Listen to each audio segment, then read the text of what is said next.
ABC Sports presents College Football Today. From Michigan Stadium in Ann Arbor, Michigan, the Fighting Illini of Illinois against the Wolverines of Michigan. And this ABC Sports exclusive is brought to you by Anheuser-Busch, St. Louis, Brewers of Michelob. Put a little weekend in your life. And by General Electric Television. At GE, we bring good things to life. Let's begin with a look at the current Big Ten standings. Three-way tie at the top. Michigan, Ohio State, and Purdue all 3-0. The Illini have really been the big surprise, however, in the Big Ten this season. Illinois, a team that won only 2 games all of 1979, all alone in 4th place in the Big Ten with a record of 3-1. And we welcome you to Ann Arbor. I'm Al Michaels. It's that time of year. Get out the gloves and the thermals. It's cold. Temperature in the 40s, but the field is dry. This is a critical game, in particular for Michigan. They have their fate in their own hands, inasmuch as they will play both Purdue and Ohio State at the end of the season. Ohio State and Purdue will not face each other, so Michigan needing a victory today to remain unbeaten and 4-0 in the conference. In just a moment, a preview look at the rest of college football today. Right now, let's go to New York. Our studio's there, and join Dave Dials. Dave Dials with Chris Schenkel in our New York studios. You know, so far this year in the top 10, half the teams are really surprises. Number 3 ranked UCLA was unranked in the preseason polls. Number 4 ranked Notre Dame is undefeated in Coach Dan Devine's last season. The Bulldogs of Georgia ranked 5th with sensational running back Herschel Walker. And 6th ranked Florida State was unranked early on. And maybe only the Tar Heels themselves really thought that North Carolina would be 7th ranked at this point. Let's look now at some of the reasons behind some of those top 10 surprises. UCLA has been led by running back Freeman McNeil, who is 6th in the nation in rushing, 594 yards and 6 touchdowns in 5 games. UCLA is ineligible for the Rose Bowl, but Coach Terry Donahue says every week is a bowl game for us. UCLA beat Ohio State. Now, how about Notre Dame? The Fighting Irish pulling a minor miracle early on when Harry Oliver booted a 51-yard field goal, 4 seconds to play. Notre Dame beats Michigan 29-27. That continues one of football's most storied traditions. Georgia's freshman flash Herschel Walker, 283 yards against Vanderbilt last week. That broke Charlie Trippi's 35-year-old Georgia record. And Herschel said, I really wasn't 100%. Although Florida State was 11-1 last year, few expected the Seminoles to repeat. But 3 weeks ago, this recovery of a Nebraska fumble on the Florida State 7-yard line preserved an 18-14 upset over the Nebraska Cornhuskers, 3rd ranked at the time. The following week, Florida State took on Pittsburgh, another top 10 team. And Florida State quarterback Rick Stockstill threw 3 touchdown passes. Seminoles win it 36-22. Now, on the other hand, Oklahoma, off to its worst start in a decade, and Houston are this year's most disappointing teams. But don't count them out just yet, because Oklahoma is tied for the Big 8 lead, and Houston has won 3 of its last 4. Let's take a look now at the other major conference races and the key matchups in this, the 8th week of college football. Take the Big Ten, for example. 3 teams tied for 1st. In a key ABC regional game, Michigan takes on 2nd place Illinois, whose quarterback Dave Wilson broke the Big Ten passing record last week. Ohio State meets Wisconsin, and Michigan State travels to Purdue, where Boilermaker quarterback Mark Herman needs 72 yards to break the NCAA passing yardage record. Chris. Well, down south, Alabama, Georgia, and LSU are on top in the Southeastern Conference, with surprising Florida coming back from an 0-10-1 record. Now, if Georgia stays unbeaten, the Bulldogs will go to the Sugar Bowl since they don't play Alabama, and Alabama went to the Sugar Bowl last year. And incidentally, next week here on ABC, Georgia will play South Carolina. That should be a barn burner, and consequently we'll cover that game either regionally or nationally as part of an ABC doubleheader. Number 1, Alabama, plays undefeated Southern Mississippi today, and we'll have special 1-camera bonus coverage on that game. Well, Chris, you know, the Big 8 looks pretty much like it always does at this time of the season, with 3 teams tied for 1st. The ABC regional game has Missouri at Kansas State. Meanwhile, Oklahoma plays surprising Iowa State, and Nebraska is at inept Colorado. Reminder, next week, Missouri travels to Nebraska in a major game. In the Southwest Conference, Baylor, off to its best start in 27 years with number 2 ranked Texas, Houston, and Arkansas to contend with. The Baylor Bears face winless TCU. Southern Methodist plays at Texas, and Arkansas plays Houston tonight. The Cougars have had some injuries to quarterbacks. Now, in the Pac-10, half the teams, as we said, are ineligible for the Rose Bowl, but all games count in the conference standings. So far, that gives Washington the inside track. California with an important game with UCLA. Navy going cross-country playing Washington in an ABC game. And Southern Cal is idle. The Atlantic Coast Conference has North Carolina in the top 10 for the first time in 30 years. The Tar Heels meet East Carolina in a non-conference game. Clemson plays North Carolina State, and Duke, upset winner over Clemson last week, plays Maryland in an ABC regionally televised game.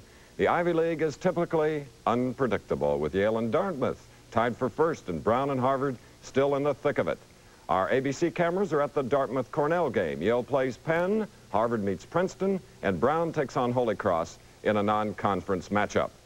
Well, among the leading independents, Notre Dame and Florida State are undefeated, and what a great clash it would be if the Irish and Alabama remain unbeaten when they play 3 weeks from now. South Carolina is idle, and as we mentioned, Southern Mississippi plays #1 Alabama in the battle of the unbeatens. I want you to take a look at that guy behind me. See that masked man on the white horse? He really is not the Lone Ranger. His name is Monty Kiffin, the rookie coach at North Carolina State. He has a unique approach to college football. Sure, he wants to win, but he wants it to be fun. That's why he rode or tried to ride a horse into spring practice, and that's why he jumped out of a helicopter into the middle of a pep rally before this season opener, just to try and drum up enthusiasm. And that's why he got into the ring with former heavyweight champion Joe Frazier at a pep rally before the Carolina game, just for the fun of it. Monty Kiffin is an enthusiastic guy, and his enthusiasm rubs off. And we paid a visit to the North Carolina State campus in Raleigh, North Carolina. Monty, why all the gimmicks? Why all the pizzazz? Well, Dave, I just kind of that way. You know, I think that's just mean. You got to be yourself, and I get kind of excited, and I want the fans to feel part of the team. And the players are out here every day. They're out on the practice field. They go 2.5 hours, spring ball, winter program, lift weights, you know, fall camp, 29 days to first game. And they work so hard, and I want people to come to the stadium to watch them play now. I don't do it so that Monty Kiffin looks like a big deal or that I get publicity or that type of thing. I really don't. I do it because I love enthusiasm. I love our football players, and I want the whole student body, you know, the pep rallies, the fans, the Wolfpackers, to all feel part of this football team. What was the kids' reaction when you came in here with this? It's kind of a radical approach to football, really, nowadays at a big-time school, and NC State's a big-time school. Well, I think at first, you know, when any new coach comes in, Dave, the kids, you know, there's a new philosophy, and Coach Ryan did a fine job here, and Coach Holtz before that. But again, you got to be yourself, and the adjustment for the seniors in the springtime, that was kind of getting used to new coach and new staff, because every coach has got a different philosophy, whether it be right or wrong. But you've got to put in your own philosophy, and I'm a disciplinarian. I believe in certain things, rules and regulations, and we're going to do it that way. And I was probably kind of tough on the kids, but they, you know, I think you can have discipline, you can be tough on players if your staff will get close to them, and they know you care about them. And you got to really, down in your heart, you got to care about your kids. You got to love them. And that's what I talk to players about. So when I'm tough on them, I think they know I really care about them. I appreciate everybody here, the band, the cheerleaders, everybody that came to this pep rally. And I'm going to tell you what, there are any better fans in America. They can talk about anybody they want. They can talk about Michigan, they can talk about Ohio State, and they can talk about Clemson, and they can talk about Carolina Blue. But there's no better fans in America than NC State fans. We may get knocked down the first quarter. We may get knocked down the second quarter. We may get knocked down the third quarter. But I'll promise you this right now, we'll flat get up off the ground and we'll get after them. Thank you very much. I just told Chris I have some eligibility left, and Monty's the type of guy I'd like to play for. Let's get back now to the pregame activities and football in your area. And from Ann Arbor, Michigan today, you'll be seeing the Fighting Illini of Illinois 3-3-1 on the year against the Wolverines of Michigan, overall a mark of 4-2. We'll take a look at Michigan after this commercial and a word from your local stations. The Wolverines of the University of Michigan are coached by Bo Schembechler, and that team, of course, has been no stranger to conference championships, no stranger to the Rose Bowl in Pasadena. But this year they got off to a shaky start. They opened their season against Northwestern, an obviously inferior team, and yet they struggled, beat the Wildcats by 7. Then came 2 consecutive losses to Notre Dame and South Carolina. However, they have rebounded with 3 wins over Cal, Michigan State, and Minnesota. Let's take a look at some of the individual standouts for the University of Michigan, and we'll take you back to September the 13th. 17-10 was the final score. Anthony Carter is a man to keep your eye on today. You can hardly miss him. He wears number 1. Here He makes the catch in the end zone for the touchdown. That makes the score 17-10. Defensively, one of the standouts would be the linebacker number 41, Andy Canavino. And in that game against the Wildcats, it was Canavino who came up with this game-saving interception to preserve the 7-point win. The following week, a thriller. In South Bend, final score 29-27. Notre Dame. Lawrence Ricks is a man you'll see a lot of today, the tailback number 46. Notre Dame led in the game 14-0. But Ricks got loose here, a 28-yard run in the second quarter. The quarterback for Michigan, at least in the starting role today, number 5, John Wangler. And here he connects with Anthony Carter, a 17-yard pass to put Michigan deep in Irish territory. Wangler back to pass again and throws to the running back Ricks, 8 yards for the touchdown to make the score 14-7. Wangler with some good receivers, including his tight end, number 82, Norm Betts, who catches a 9-yard scoring pass here. And at halftime, the Irish and the Wolverines were tied 14-all. This was the kickoff in the second half. Notre Dame kicking to Michigan. We know what Carter can do as a wide receiver, and here's what he can do as a kickoff returner. Down the sideline, cuts back all the way across the field to put Michigan in good field position early in that second half, a 67-yard kickoff return. Later on that drive, number 32, the fullback Stan Edwards plows in for the touchdown to make it 21-14. In addition to Ricks, the other tailback we'll see, Butch Woolfolk, number 24. After Notre Dame had taken the lead 26-21, Woolfolk gets loose here, a 37-yard run late in the game. Then the play on which Michigan thought they had won it. Watch this. The pass from Wangler will be tipped by Woolfolk in the end zone. Off his hands and into the hands of Craig Dunaway for the touchdown to make it 27-26 in the final minute of play. Again, Wangler in slow motion on the roll toward the sideline. The tip and the touchdown. But Notre Dame still had time remaining to mount a drive. Then the most controversial play of the game, out of the shotgun, Blair Keel, the quarterback, back to throw, and pass interference is called on Marion Body, number 3, just past midfield. That set up a game-winning field goal. Harry Oliver coming in as time runs out. A 51-yard kick was good, and as time ran out, Notre Dame winning a thriller. The final score 29-27. The following week, back here in Ann Arbor, South Carolina came in and upset the Wolverines. And, of course, the Gamecocks are led by number 38, All-America George Rogers, rushed for 142 yards that day, and the Gamecocks win it. Michigan's record at that point was 1-2. But they rebounded. They beat Cal, and then they took on Michigan State the following week. Had a tough tussle there, but won it by 3. Marion Body atoning for what had happened at South Bend, intercepting a pass that was tipped by Canavino and running it back here. And then Wangler in the game against the Spartans off the play fake, finding Carter, a tough man to cover one-on-one as he gets down to the 1-yard line. Lawrence Ricks taking it in. Bo Schembechler, the Michigan coach, our man Bill Fleming, spoke with Bo here yesterday. Coach, a few years ago, it had been heresy to suggest that a Bo Schembechler team was a passing team, and yet this year you're passing 7 or 8 times more a game than you ever did before. Well, that's true, because the defenses, Bill, have really come up hard on us, and they bring the 8th man into the running game, and we just feel it's necessary for us to pass. Now, of course, you don't have the option quarterback that you've had in the past. We're trying to use the talents of John Wangler. He's basically a throwing quarterback, and he's not an option quarterback at all. So I would describe our offense today as power running and passing, and the option play is strictly a secondary thing. Well, when I talked to you in the spring, though, you told me that Steve Smith is the man that you really felt was going to bring this team around, yet we haven't even seen him. What, 3 plays? Well, the problem with Steve, early in practice, just before our first scrimmage in August, he injured his shoulder and missed the rest of the early season practice. So here's a freshman, you know, who granted has enormous talent, but he had no scrimmages whatsoever.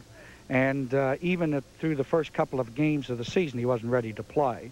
He's coming along pretty well. We put him in the game at Minnesota last week just to give him some experience. And it could be that any time, you know, I think he's pretty much now ready to help us some. But Wangler's been doing a good job. You know, he's been throwing well and running the team well. And I don't think it's time right now to think about making a change. Head coach Bo Schembechler discussing his Wolverines as they get set to take on Illinois. In just a moment, we'll be back with a preview look at the Illini. The University of Illinois is led by quarterback Dave Wilson, number 18. Last week, those were his numbers, 35 out of 58. The 425 yards through the air was a new Big Ten record. 343 of those yards came in the second half alone, and that established a new NCAA record. So that was Wilson on the field, but the big story in Champaign, Illinois, throughout the course of the 1980 football season has been Dave Wilson off the field, and in particular in the courtroom. It's a complicated, complex matter, but let's reduce it to the basics and deal with it in chronological order. When Wilson graduated from high school, he enrolled at Fullerton Junior College in Southern California in 1977. There, on the very first play of his very first game, he was hurt and dropped out of school. Re-enrolled at Fullerton in 1978 and played there for 2 seasons, 1978 and 1979. And then this past winter, he enrolled at the University of Illinois. Well, the Illini felt that because of what had happened in 1977, the injury on the first play, that Dave should have 2 years of Big Ten eligibility. So they went for a ruling to the Big Ten Eligibility Committee. They looked the matter over and said no, that Wilson would have only 1 year, and that would be 1980. So the university then appealed to the Big Ten faculty representatives. They, of course, contending that they still wanted the 2 years of eligibility for Dave. The faculty representatives looked over the matter. They came back and said no, Wilson would have only 1 year, and that year would be 1981. They wanted Dave to demonstrate sufficient progress toward a degree in 1980. So with that particular ruling in hand, Wilson and his attorney, Robert Aller, decided to take matters into their own hands, filing suits against several parties. And it's difficult to ascertain exactly what effect this has had on Wilson's performance on the field, but it's interesting that the legal battles have run concurrent with the football season. It all started really on the day of Friday, September the 5th. On that day in Champaign County Circuit Court, Judge Harry Clem granted a temporary injunction. That meant that the following day, Saturday, the 6th of September, Dave Wilson would be in the lineup and could play in the Illini season opener at Memorial Stadium in Champaign.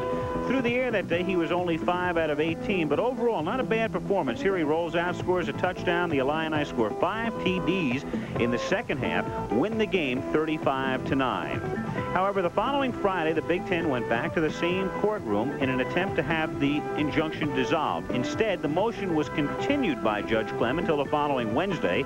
That meant that on Saturday, September the 13th, Wilson could play again, this time in Memorial Stadium against Michigan State. Here with a score tied late in the game, on the Illini's final drive, he hits John Lopez over the middle for a long gain to set up a game-winning field goal with Mike Bass. Only 5 seconds remaining on the clock.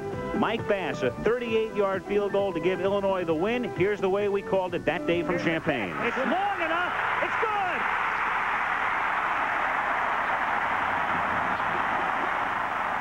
And so Illinois, a team that had won only 2 games in all of 1979, was 2-0 at the outset of 1980. And here was the reaction of Mike White as Bass's winning kick sailed through the uprights. Final score 20-17. However, the following Wednesday, the Big Ten won a motion to have the injunction dissolved. But on the following Friday, the 19th of September, they went to appellate court in Springfield, did Wilson and Aller, and there the injunction was reinstated. That meant they flew Wilson in a private plane to Columbia, Missouri on the 20th of September to play against a tough Tiger aggregation. Dave did not have a good day, neither did Illinois. They lose the game 52-7. However, on Friday, October 3rd, the Illinois State Supreme Court upholds the appellate court decision 4-3 in favor of Dave Wilson, and so Dave has been in the lineup all season, and of course the highlight came last week despite the loss to Purdue. Wilson with his record-setting performance against the Boilermakers in Champaign. Here he hits number 4, Mike Martin. Good speed, 77 yards for the touchdown in the second half. He has a bevy of fine receivers, including Mitchell Brookins, number 33. 5 yards for the score against Purdue. and he also likes to throw to his backs. Here, he connects with number 46, the fullback, Mike Murphy. Now, earlier this week, our man Dave Dials paid a visit to Champaign to talk with the Illini quarterback, Dave Wilson. Are you sorry that you came to Illinois? Not at all. I wouldn't have changed it. I would never change it. It's great here. What has it done to you as a human being? Do you think it made you tougher or wiser or stronger person or what? Probably a little bit of all of those. A little bit mentally tough, a lot tougher, and you got to be to play in front of a lot of fans like this, Big Ten. College football is designed to be fun. Some of the fun has gone out of it in recent years for a number of reasons. Is it really fun for you? I think so.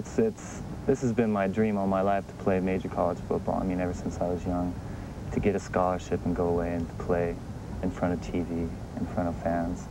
It's just been my dream, and this is what I want to do. It's still fun.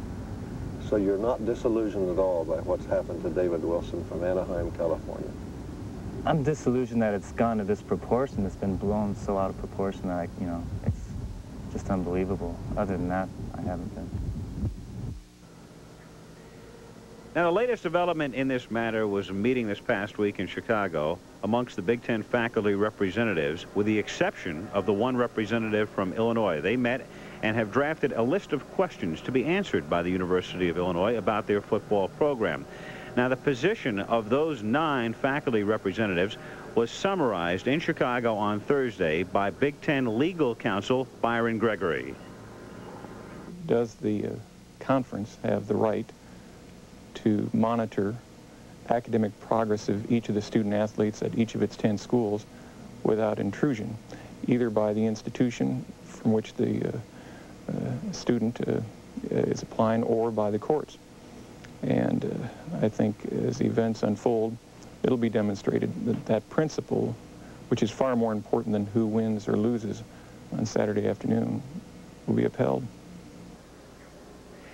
In sum, Dave Wilson's eligibility for the remainder of the 1980 season is secure by virtue of the decision of the Illinois State Supreme Court. He will play the balance of this year. However, there is still another legal battle to be won for Dave Wilson. After all of this, still to be determined his eligibility for 1981. So Dave Wilson, apparently, along with Robert Aller, will be back in court, and the only way to tag this story is to say, to be continued. For some time to come, we'll be hearing and reading about Dave Wilson and the University of Illinois. Meanwhile, college football today will continue from Ann Arbor, Michigan, right after this message. An update for you now. WBA heavyweight championship fight held earlier today. Mike Weaver knocking out Eric Kotsia in the 13th round, and so Weaver has retained his WBA heavyweight championship. Here in Ann Arbor today, you'll be watching Illinois taking on Michigan, and we'll be back right after these words from your local stations.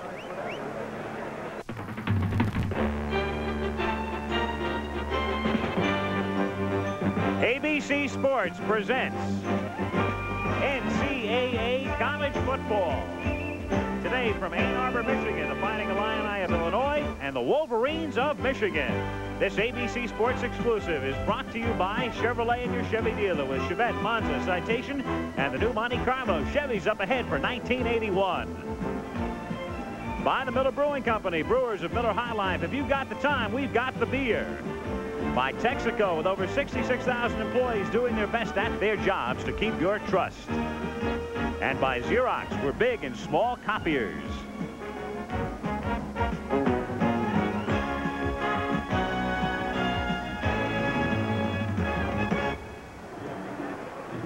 Temperature in the 40s. 34th consecutive sellout at Michigan Stadium as the Illini from Illinois come out onto the tartan turf surface. Illinois 3-3-1 overall and 3-1 in the Big Ten under first-year head coach Mike White.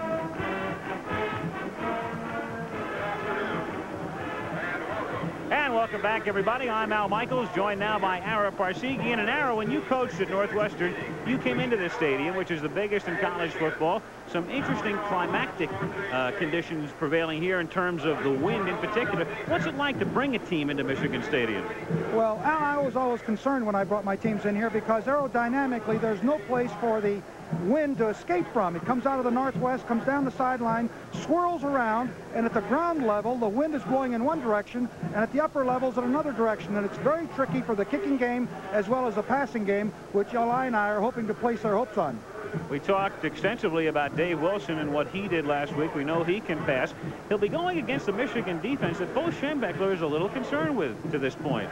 Well, I wonder how many of you would know who the leading team defensively in the nation was in the decades of the 70s. Well, if you said Michigan, and here they come onto the field, you're right. They only gave up 106 yards rushing per game and only 8 points per game. And that is fantastic, but the 80s is starting out a little different for them. They're giving up more yardage, 280 yards a game, but they're giving up 17-plus points a game.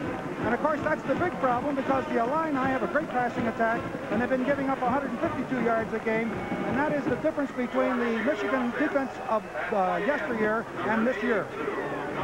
The Wolverines 4-2 overall, 3-0 in the Big Ten. Michigan and Illinois, the kickoff coming up right after this. As you can see, over the years, Michigan has dominated in this series. Last year, the final score was 27-7. Interestingly enough, that was the final score after a scoreless first half in Champaign. It's been a long time since Illinois has defeated Michigan, to be specific, 1966. And since Bo Schembechler became the head coach at Michigan, he has not lost to the Illini, defeating them 11 consecutive times. For Mike White, the rookie head coach, rookie in terms of coaching at Illinois, this, of course, the first time he has faced Michigan. Mike coming over from the University of California. He was the head coach there for 6 years and spent the last 2 years as an assistant coach with the San Francisco 49ers. Illinois winning the toss, electing to receive, dropping back deep for the Illini. Mike Martin will be the man in the middle, flanked by Greg Dentino and Joe Miles. Ali Haji Sheikh, not from Saudi Arabia, gang, but he's from Arlington, Texas, actually born in Ann Arbor, to kick things off for Michigan.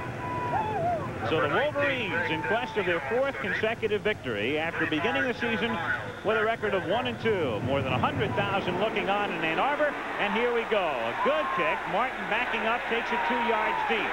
Out to the 10, gets a great block, 15, and upended at the 21-yard line by Paul Gergash. So the Illini going with Dave Wilson, the junior out of Fullerton, California. Junior with a question mark following. Mike Murphy, the fullback, the junior from Chicago. Mike Holmes has been their leading ground gainer. It is not an awesome ground attack, however. John Lopez is one wide receiver, and Greg Dentino from Peoria is the other. From the 21, the Illini 1st and 10. Long count by Wilson. Immediately going to the air. Last week, 425 yards, but an inauspicious beginning today. Robert Thompson comes in for the sack, number 99. Offensively, Mike Sherrod is the tight end. Mike White is still very high on Sherrod despite his problems. Tim Norman, the right tackle. Mike Carrington out of Chicago on the right side. Greg Bakey, one of the Bakey twins, the center. Marty Finnis, the left guard from South Palatine. Multhrone is the left tackle. And after a loss back to the 12, it is 2nd down and 19.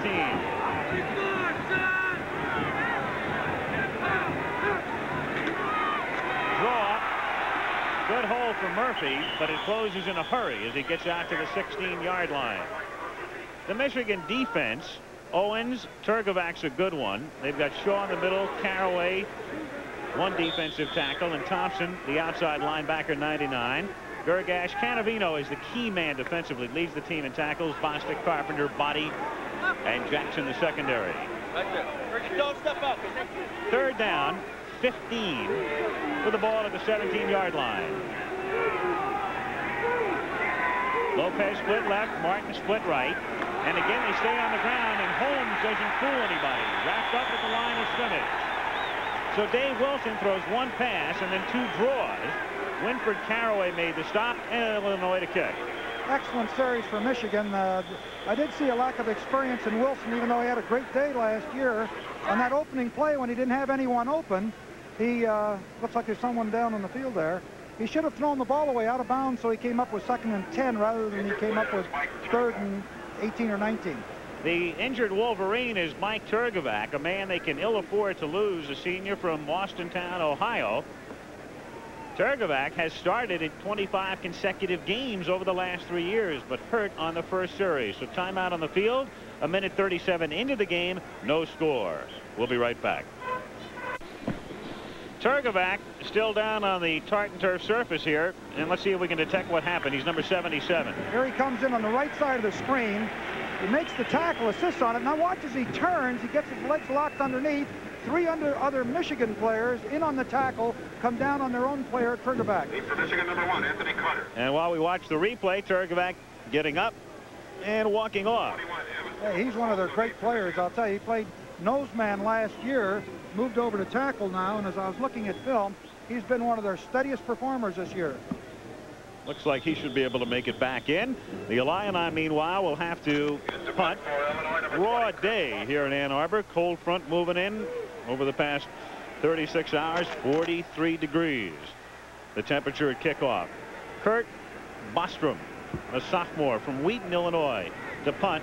Anthony Carter back deep. A low line drive kick and a fair catch called for by the up man, Evan Cooper, at the 49-yard line. So Michigan taking over there after a 34-yard punt. John Wangler out of Royal Oak, the quarterback.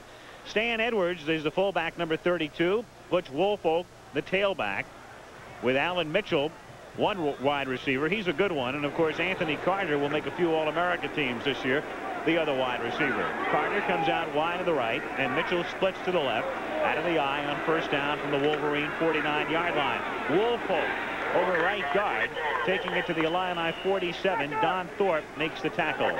Up front for Michigan, the man who will lead the way. And we'll take a look at them before the next play. The offensive line. 2nd down, 6 from the 47-yard line. No score. Just the start of things at Ann Arbor. Fred Brockington in the game in a wide receiver spot. He is split to the right.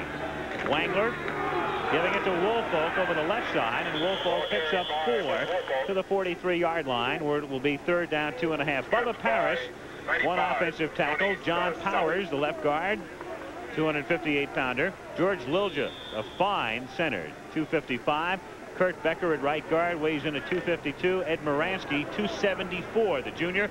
Norm Betts, the tight end, number 82. 3rd down and a long 2 at the Illini 43-yard line.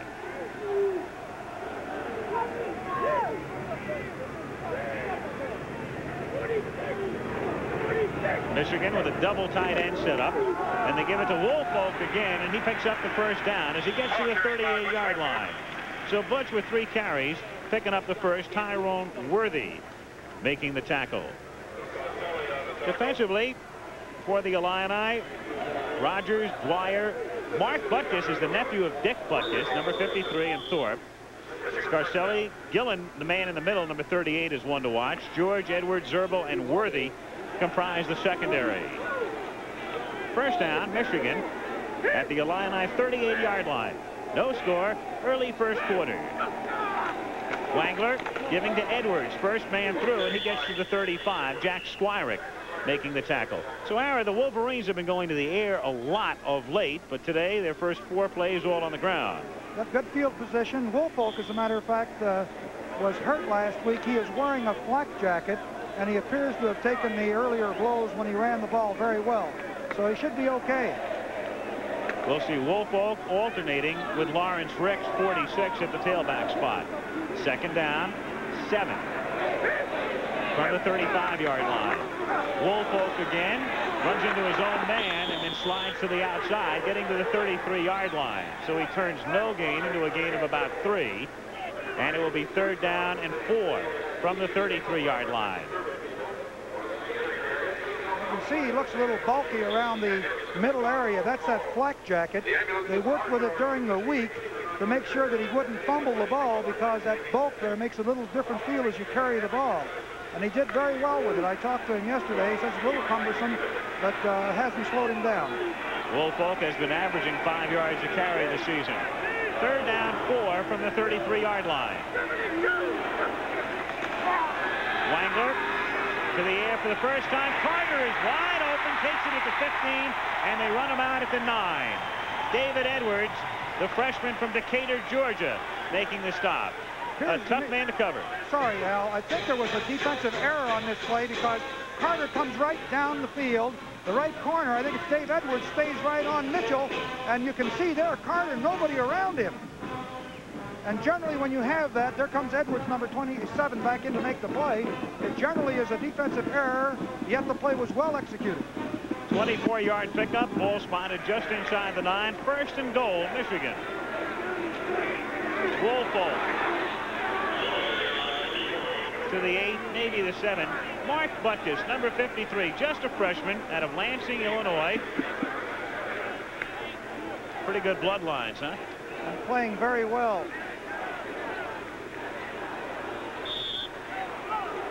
A look at Michigan Stadium in Ann Arbor, situated about 35 miles west of Detroit.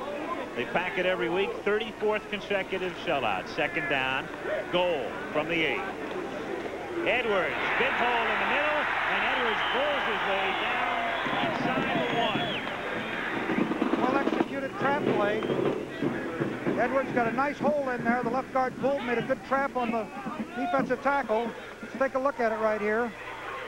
See the left guard pulls right across, does a great job of trapping. Edwards gets good leverage in there because he has daylight, comes very close to the goal line. John Powers leading the way with a good block. Third down and goal from the 1. Woolfolk tries to get in and does. Touchdown. Delayed call by the linesman, but he broke the plane of the goal line. And Butch Woolfolk has given Michigan a 6-0 lead. So they move very steadily after the punt by the Illini off the first series and lead by 6. Just powering in here. He gives that second effort, gets that ball across the line. He breaks the plane. And the first score for the Illini. I mean for Michigan against the Illini. Ali Haji Sheikh to attempt the point after. Rich Hewlett, one of the Wolverine quarterbacks, to hold. Haji Sheikh's kick is good. 8 minutes and 48 seconds remaining in the first quarter. At Ann Arbor, it is Michigan 7 and Illinois nothing. Michigan moving methodically. 51 yards, 9 plays, the 1 pass, the 24-yard pass from Wangler to Carter. Woolfolk takes it in. 4:13 the elapsed time, and we have 8:48 to go in the first quarter. Michigan leading 7-0. Ali Haji Sheikh to kick off for the Wolverines. A much improved kicking game this year for Michigan. Last year it really cost them both playing and place kicking, and Haji Sheikh boots it through the end zone. So the Illini with their second possession now. They'll start things from the 20-yard line. Illinois, one thing about Illinois, Aaron, not only improved in terms of record. Last year, remember, 2-8-1. This year, 3-3-1. But playing very exciting football. They really got champagne stirred up. They sure have. They've had some good games, and don't count them out of this contest. They can throw the ball. Dave Wilson, the quarterback, on first down from the 20. Holmes slicing through for about 2 out to the 22. It's figured that Mike White would instill a passing offense. White, of course, was at Cal when Steve Bartkowski was there, when the late Joe Roth was there. Then for the last 2 years, Mike was under Bill Walsh, generally regarded as an offensive genius, the head coach of the San Francisco 49ers. And last week, of course, it paid off for Wilson with 425 yards as you look at Dave's numbers for the season. Second down, 8 from the 22. This time, 3 wide receivers. They go to trips on the left side, but pitch it back to Greg Foster. Well, it's interesting to see what's happening here with the Illinois team. Mike White told me, he said they're going to try to hang in this game. because most teams have done pretty well in the early going against Michigan, even though they gave up a touchdown. They're being very conservative in these both of these first two series. 3rd down and 8. Trips to the right this time. Should put it up. They realign Murphy. Send him out to the left. Everybody goes into the pattern, and he's going deep down the sideline, but incomplete, intended for Cam Benson. So again, the Illini forced to punt, and Michigan should take over in pretty good position. Well, I was surprised they didn't go for a possession pass that time rather than go for a big sideline bomb. They're going to relinquish the ball to Michigan, and they've got Carter back there, one of the most exciting players, I think, playing college football today. Kirk Bostrom, his average this season, 36.6. He's had 1 block, and his longest has been 53. Low, end-over-end bouncing kick, angling toward the near side.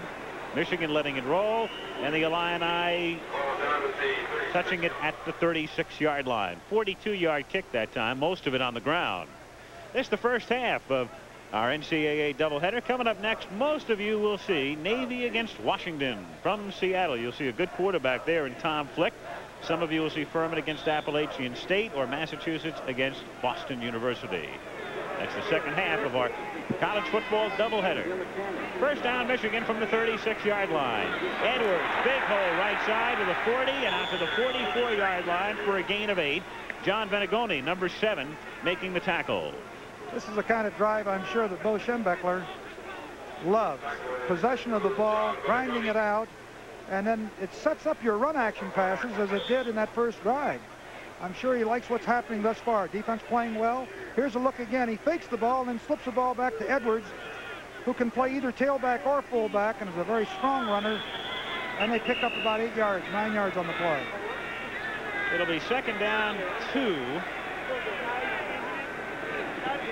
Officials time here. Jerry Hendrickson, the referee today.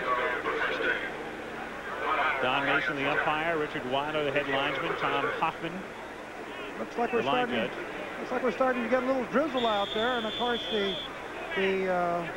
inclement weather favors the team with the best rushing, and certainly that's Michigan. It's coming down now to complete the official alignment. Kemmerling, the field judge. Klein, the back judge. Second down 2 from the 44-yard line.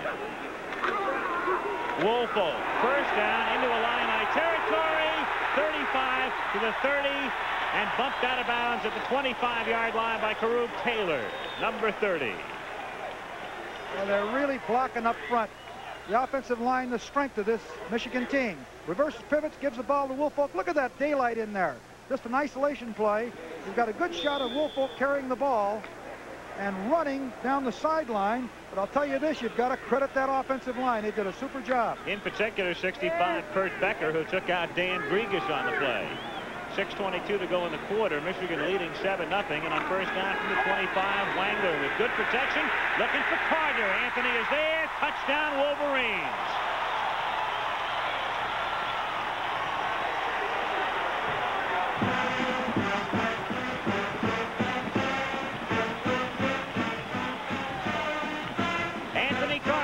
With his 28th catch of the year, he's averaging about 15 yards per reception. And that's his 15th career touchdown pass. And his 8th of the year, I believe. I'll tell you, you can't stay one-on-one on him. They're trying to cover him one-on-one. It's just impossible. He is so fluid. Haji Sheik for the extra point. And it's good. So 2 possessions and 2 touchdowns for Michigan. 6:16 to go in the quarter. 14-0 Wolverines. There you see it from an end zone shot. Wangler just comes back, makes a very ordinary fake to Woolfolk. And here you'll see out here Carter all by himself, having defeated the defender. Look at here. He just put a move on him, and he was into the end zone. You never ever see the defender here. Here's another look at it. Carter is such an all-purpose football player.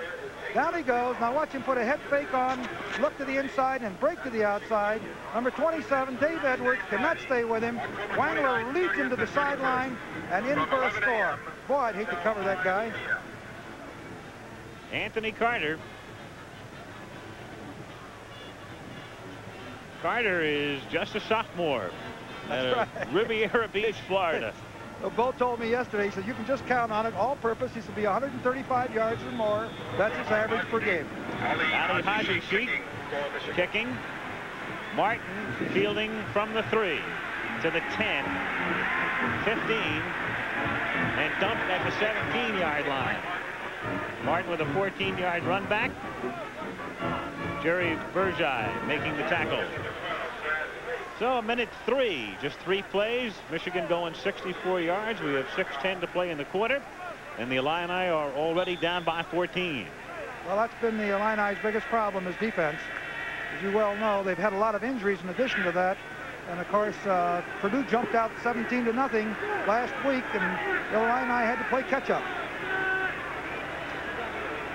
Wayne Strader in at running back as Wilson goes to the air on first down. Has a man open over the middle, and he catches the tip pass. It's Strader who gets to midfield.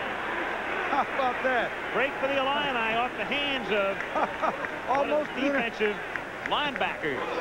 Almost an interception. Turns out to be a reception and a big gainer. Comes back to the pocket. They're only putting on a 3-man rush. Rolls out to the right. That's Cannavino right there. Yep. Just goes through his hands. Number 41 there. Strader picks it off and starts down the right sideline. A big gainer and a big break for the Illini. First down for Illinois at their own 49-yard line. 1st and 10.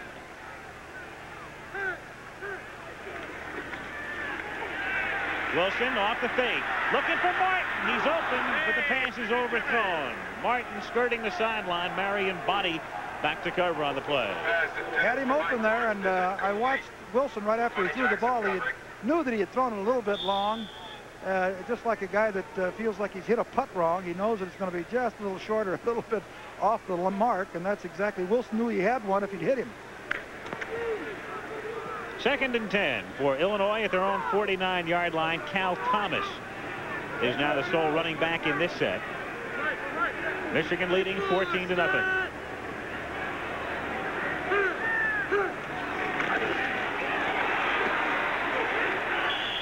Andy Cannavino making the stop, and we may have a face mask penalty.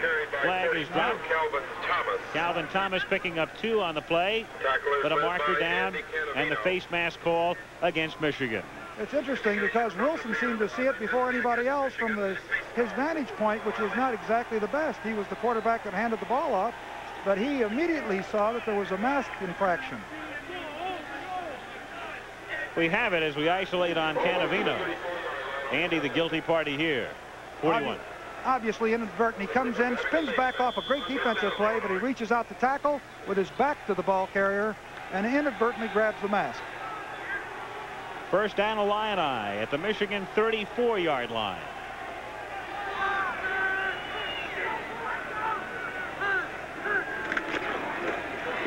Holmes close to the 30-yard line.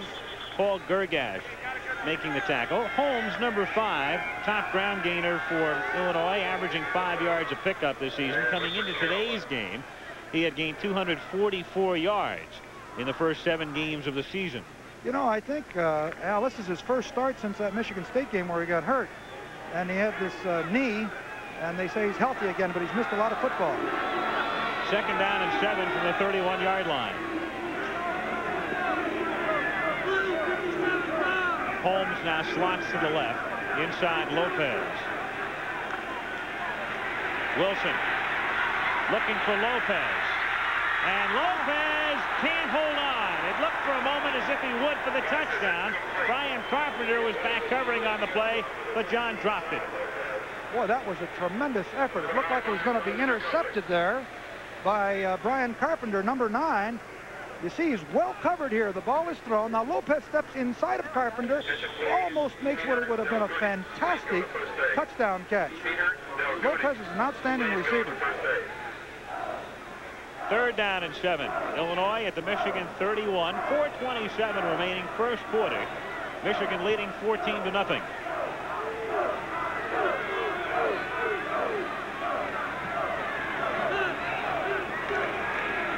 Wilson dropping back 3rd and 7, faking one way, swinging out the other to Murphy inside the 20, the 15, and Murphy takes it to about the 9-yard line where Tony Jackson makes the tackle. Mike Murphy out of the Don Nottingham mold. Beautiful executed screen, a play that I love to see in college football. I'd like to see it more often. You see here's Canavino, number 41, and Gergash, number 50, the linebackers. Watch him faked out here by the fake by Wilson. Now he turns and goes back. Now he's in poor position. He's blocked there by a lineman, and good running here and a well-executed screen. 1st and goal from the 9-yard line. Holmes takes it to the 5. It'll be 2nd and goal. Gergash and Keith Bostic making the tackle. It's not been the best of series for Andy Canavino. That tip pass to begin with and the face mask penalty, and then taken out of the play. Oh, I'll tell you, if he had intercepted that ball, and of course Michigan would have been able to put together another drive as they have in the first 2, this game would have been out of sight, 21-0. But just a little error like that, or a misplay, and you see what's happening. Instead, the Illini knocking at the door, trying to have the lead. 2nd and goal. Wilson has a man wide open for the touchdown. Mike Sherrod, the tight end, got loose on an out pattern, and it's 14-6. So the Illini come storming right back. I'll tell you, that was a well-executed drive by the Illinois team. They ran the ball well, passed it well, executed that screen to make a good run action fake to Holmes. Wilson rolls out slightly to the right. And as you see here, 81, Mike Sherrod is wide open, coming clear from the left side. Someone missed the coverage. 14-6. Mike Bass to attempt the point after. Lance Hofer holding. Bass has been perfect on his placements this year. 17 of 17 in the extra point department, and add one more. 18 straight for the son of Tom Bass, assistant coach under John McKay with the Tampa Bay Buccaneers. 3:16 to go in the quarter. Michigan 14, Illinois 7.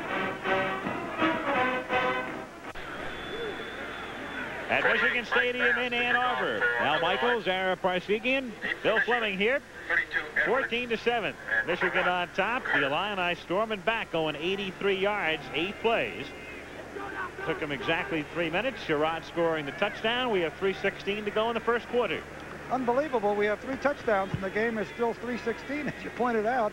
And there's a light drizzle falling, and it's cold, but they're really executing.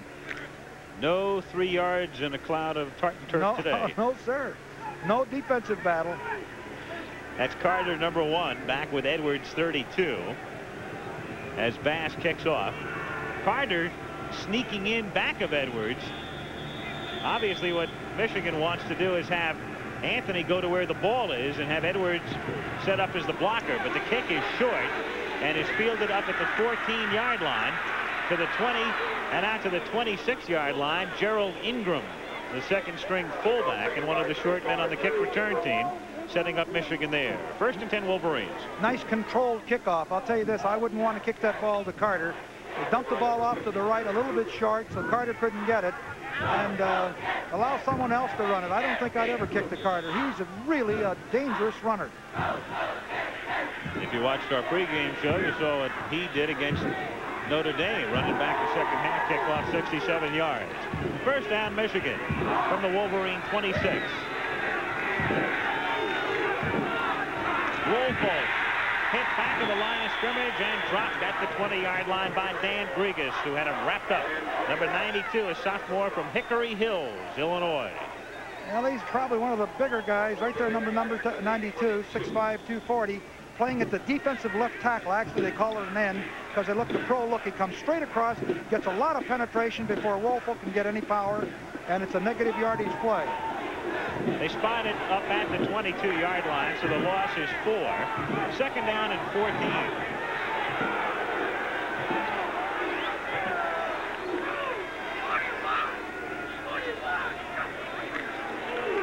Wangler giving it on a draw to Woolfolk to the 30-yard line.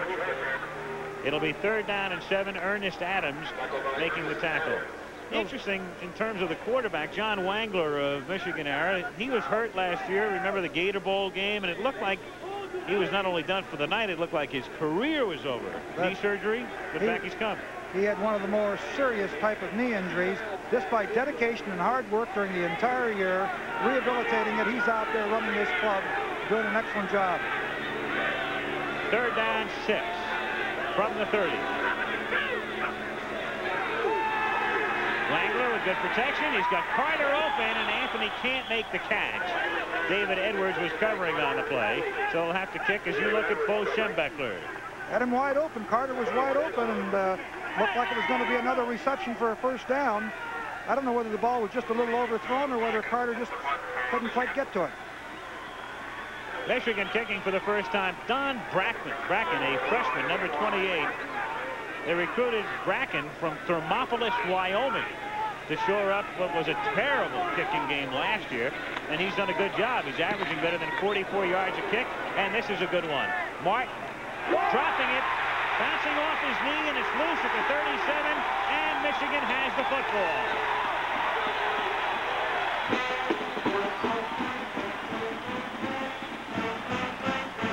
Well, you can see here that Bracken kicks the ball very nicely. Martin comes up, looks like he has good position to field the ball, comes right through his hands onto his knee, bounces forward, and of course the Wolverines recover, and it's a big break for Michigan.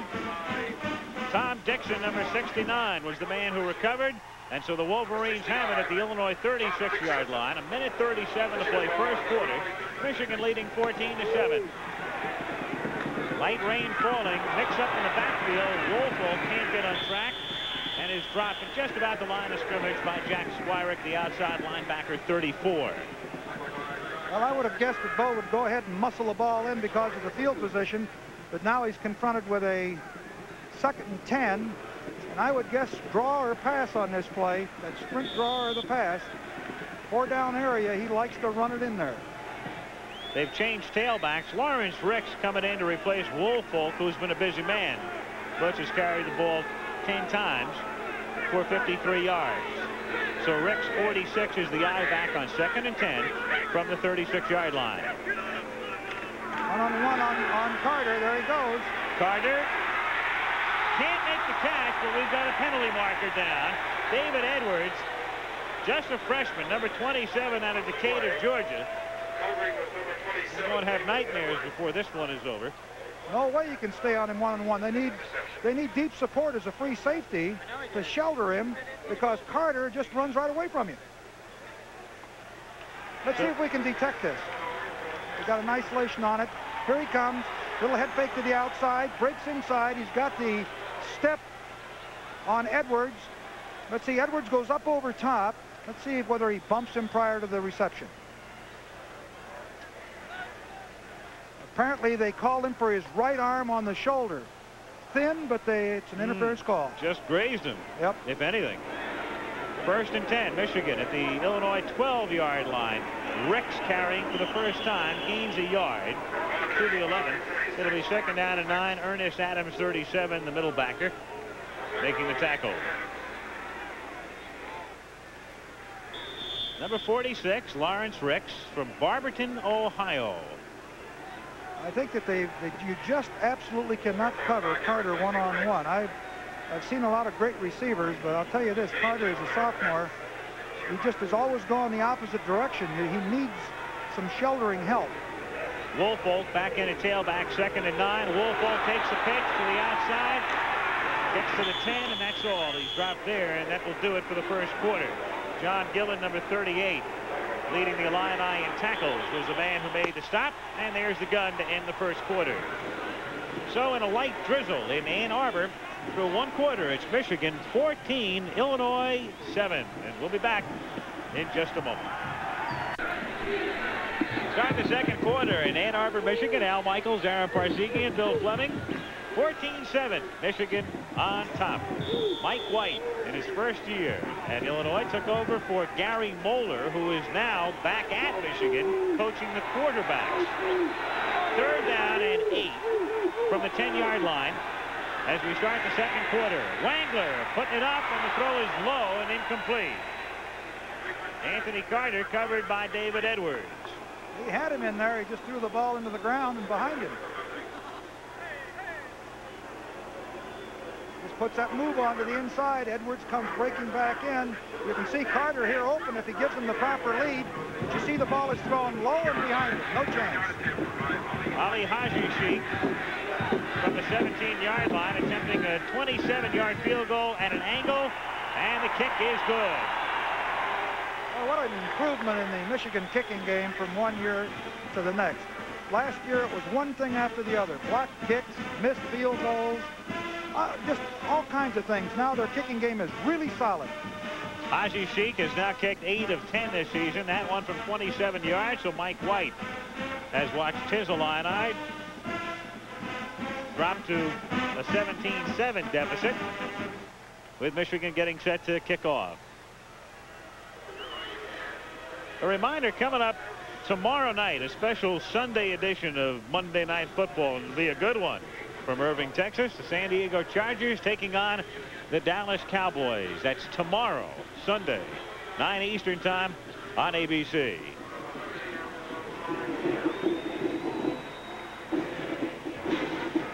Seven seconds into the second quarter, the Michigan Wolverines, in quest of their 4th consecutive victory and trying to stay unbeaten in the conference, on top 17-7. Haji Sheik kicking off, and Martin will make the catch in the end zone and down it there. They'll come out to the 20. Take a look at the numbers now through the first period. Well, you see Michigan with first downs 5-3. Total yardage doubled, 121 for Michigan to 66.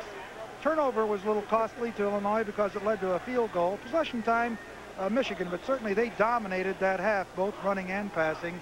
But Illinois came back with a nice drive. Let's see what happens in this second quarter. First and 10 from the 20-yard line.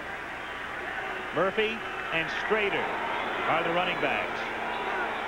Dave Wilson, the quarterback. Off the fake, goes over the middle, complete out to the 30-yard line to Lee Bakey, and he advances to the 37. Mel Owens making the tackle. Lee Bakey, number 80, the tight end, and Greg Bakey, 63, the center. Twins. Seniors out of Winnebago, Illinois.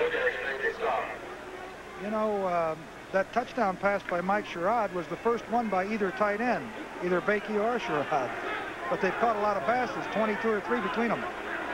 Trips to the right this time on first and 10 at the 36-yard line.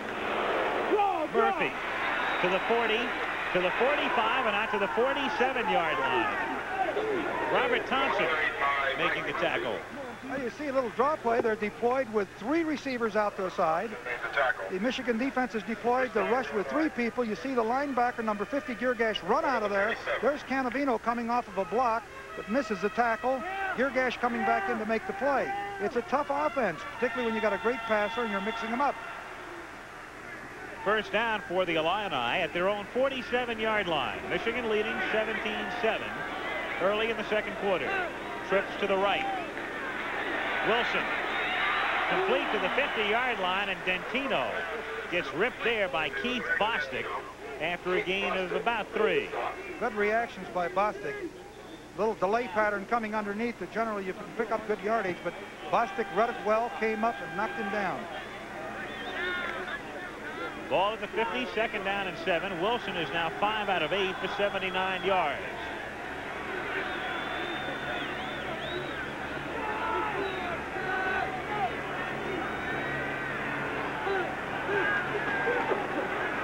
Wilson dumps it off on the intended screen for Holmes.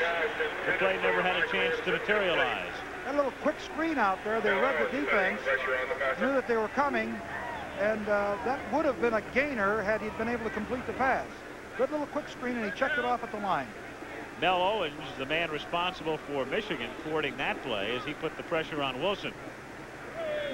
Bo's been getting good play out of his defensive outside backers or ends. That's Owens and Thompson. 3rd and 7 from the 50.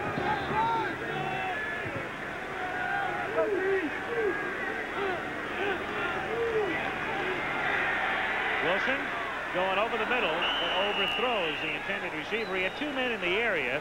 Dentino was there, and also Wayne Strader. So 4th down, and the Illini to punt.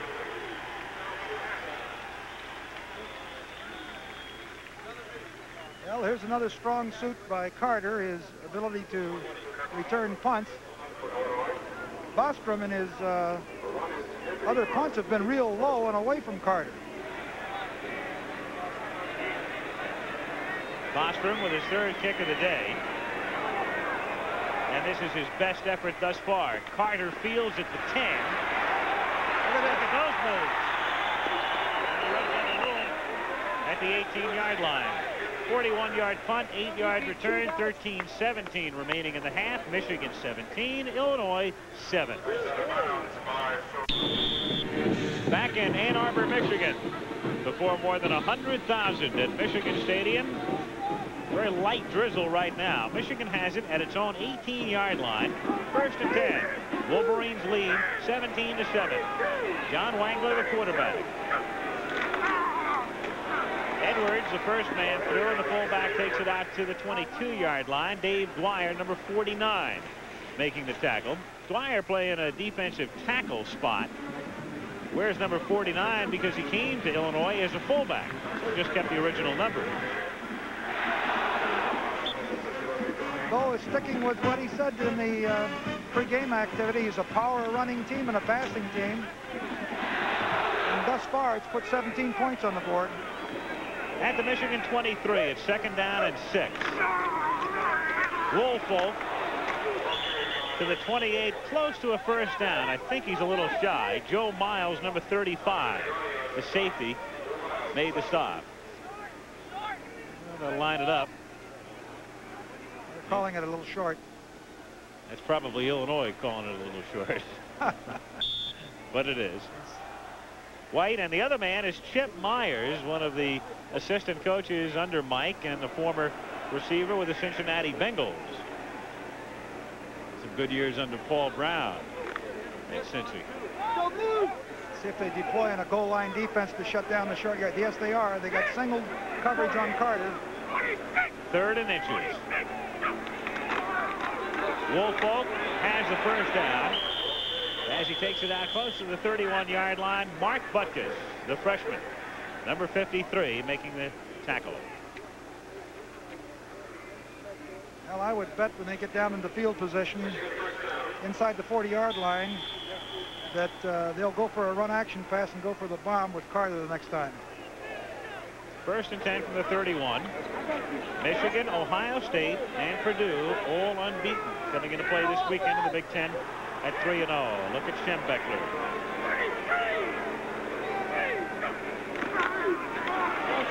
Edwards, quick burst. Edwards to the 50, then loses the ball. It's loose at the 30, and Illinois recovers. David Edwards, number 27, makes the recovery. So Edwards, unmolested, just lost the handle, and a big break for Illinois. That's the strangest thing that I've seen in a long time. He's on his way to the goal line. The short man, number 32, Edwards, pops through a nice opening. Tackle is missed there by number 35, John Gillen. There, the ball just popped right out of his forearm. And Illinois recovers the football. That was a very strange way to lose the football. They credit Gillen with a fumble recovery after he had lost it initially. He picks it up back in the 27-yard line, so Wilson in the offense. 1st and 10 from the 27. Dave going immediately in the air. Has to scramble out of the pocket. Looking downfield. Throwing complete out to the 47-yard line to Greg Dentino for the first down. Boy, he really rifled that ball in there. So Dave Wilson picking up the first out to the 48 as we take a look at the fumble again. Here he is in the right arm. He's swinging the ball. There it is, ball still in his arm there. Now there it pops out. It's just one of those things that might have gotten a little wet or he got a little careless. But it's not the kind of thing that makes his coach Schembechler very pleased. First down, Illinois from the 48. 10:59 to go in the half. Michigan leading by 10. Good protection for Wilson. And nobody's there. Nobody at all was there. Dave just thrown it out of bounds. Now, that's one of the things I alluded to earlier in the ball game when the first play, when he went back, Wilson went back, didn't find any open receivers, took negative yardage of 9 yards, got to about 11, Now he didn't have anyone open. He unloaded the ball, threw it out of bounds. Now he has 2nd and 10 rather than 2nd and 19. Good move. Dave completing 50% of his passes thus far. And his next completion will put him into triple figures. Cal Thomas in at a running back spot, along with Holmes. 2nd and 10.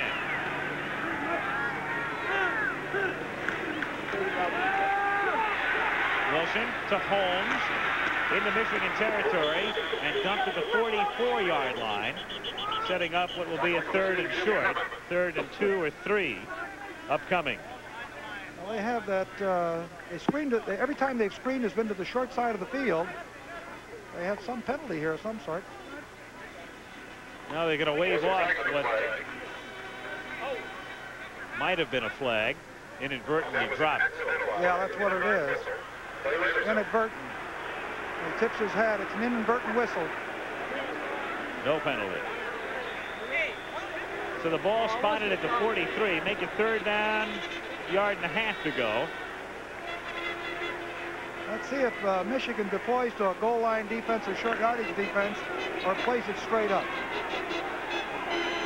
Looks like they're playing it straight up. They might pinch down to the inside, though. Double tight end set up. 3rd and a little more than 1 yard. Holmes diving. We've got a penalty marker thrown in the backfield. Looks like Holmes got the first, but a marker is thrown. Looks like the left end jumped offside offensively. I couldn't see who that tight end was. I didn't know whether it was Bakke or Sherrod. Illegal motion is the call. Sherrod. I think that's who it was.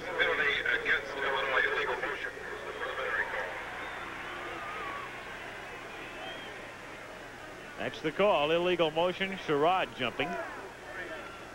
That cost him a 1st down. Moves it back to the Michigan 49-yard line, where it will be 3rd down and 6. Mike. Well, go to the air. They don't hustle along here. They're going to wind up with a delay of game penalty. They mark the ball ready, and the clock starts immediately.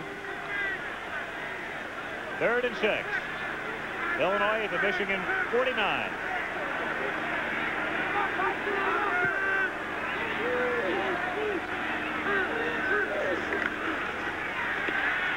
Wilson again protected well and incomplete. The intended receiver was double covered. Lee Bakke had no chance that time. Good coverage that time by Michigan. Excellent coverage. He had no one open. Cannavino and Jackson were the men who double teamed him. So it's 4th down, and Kirk Bostrom in to punt again. Mike White, head coach at Illinois, 44 years old. His club 3-3-1 coming in. Bostrom to kick. Anthony Carter is back deep at the 10-yard line. Carter signals for the fair catch and lets it bounce through the end zone for the touchback. So 48-yard punt, but only 28 net. We have 9 minutes and 23 seconds left of the half. Michigan 17 and Illinois 7. Mike White, head coach at Illinois in his first year. The man on the left. Come on, defense! Talked about Dave Wilson, of course, chronicled that story in our pregame show. Mike feels that part of the problem is that he came from the Pac-10, where, of course, they've had a lot of problems, and that conference has been reduced, in essence, this year to the Pac-5. And he thinks that's, in good measure, responsible for the hassling that Illinois has gotten this year. Wangler on 1st down, dropping it off to the 27-yard line to Norm Betts, the tight end, who gets about 8. Karuk Taylor making the tackle. I knew we'd see that play. They hit that. Michigan hit that play last week against Minnesota about 8 times. It was incredible. The tight end kept crossing underneath. They fake a run action pass. Betts will come from the right to the left. You see Wangler go back, look to the right, then turn. Here comes Betts cross, wide open over here to this sideline, and picks up, what was it, 8 yards? Close to 8. 2nd down, about 2.5. Gerald Ingram in at fullback, number 35. The I-back is Woolfolk. The fake to Woolfolk. And Wangler going deep. Carter is open again. Takes it at the 40-yard line, and Carter gets down to the 28. He beat Joe Miles on the play, number 35. Dave Edwards also back there covering, and there's no way today, apparently, they're going to be able to cover Anthony Carter, number 1. Well, they try to delay him here. You watch Dave Edwards try to delay him here at about 7 or 8 yards deep. Right there. He just runs right by him. The free safety does not get over to help him. And he's wide open down here. Had plenty of time. If the ball had been led far enough, Carter had never caught Carter. But you see here, Serval, that was Joe Miles, that came over too late to help. First down, Michigan at the 28-yard line. Ingram to the 22. Jerry Ingram, out of Beaver, Pennsylvania, 6'1", 217-pound sophomore. Anthony Carter today, a couple of receptions, including one for a touchdown. Need something? How'd you like to be a defensive back and spend all afternoon covering him one-on-one? Woo! With no sheltering help. And only a sophomore. He'll be around through 82. Second down and 5 from the 23-yard line. Wangler looking Carter's way again. Anthony has it, steps out of bounds at the 7-yard line, first and goal. Anthony Carter, 5'11". He's only 161 pounds, from Riviera Beach, Florida. Edwards takes him from the inside, Carter goes outside. Edwards takes him outside, he goes inside. Here it is, puts a move, goes to the outside. Wangler makes a very fine throw here, leads him perfectly. Look at that ball come right in to the numbers. Beautiful throw. First and goal at the 7, 7:28 to go to the half. Michigan leading by 10. Ingram down to close to the 1. That's where they'll mark his forward progress before he's pushed back. Another trap play in there. Just trapped them in there. They got good hole, good strong running. And they're down to the 2-yard line. Carter playing messenger here as Anthony comes in with a play from Schembechler. Nothing fancy. Just pound that ball in there. Second and goal. Woolfolk the tailback. Woolfolk the ball carrier. And stopped at the 1-yard line. Tony Scarselli making the tackle, number 95. Well, they've got 2 downs yet to pound it in. I would venture to say that they'll try to muscle it in. Third and goal. Play coming in from the bench. Now Carter's going back. There is substitution problems. They're almost caught with too many men on the field, but Wangler notices the problem, waits before he makes the call, and the touchdown by Ingram here to make it 23-7. Well, they got everybody off the field in time there. There was a little confusion, and it'd be very untimely to draw a 5-yard penalty.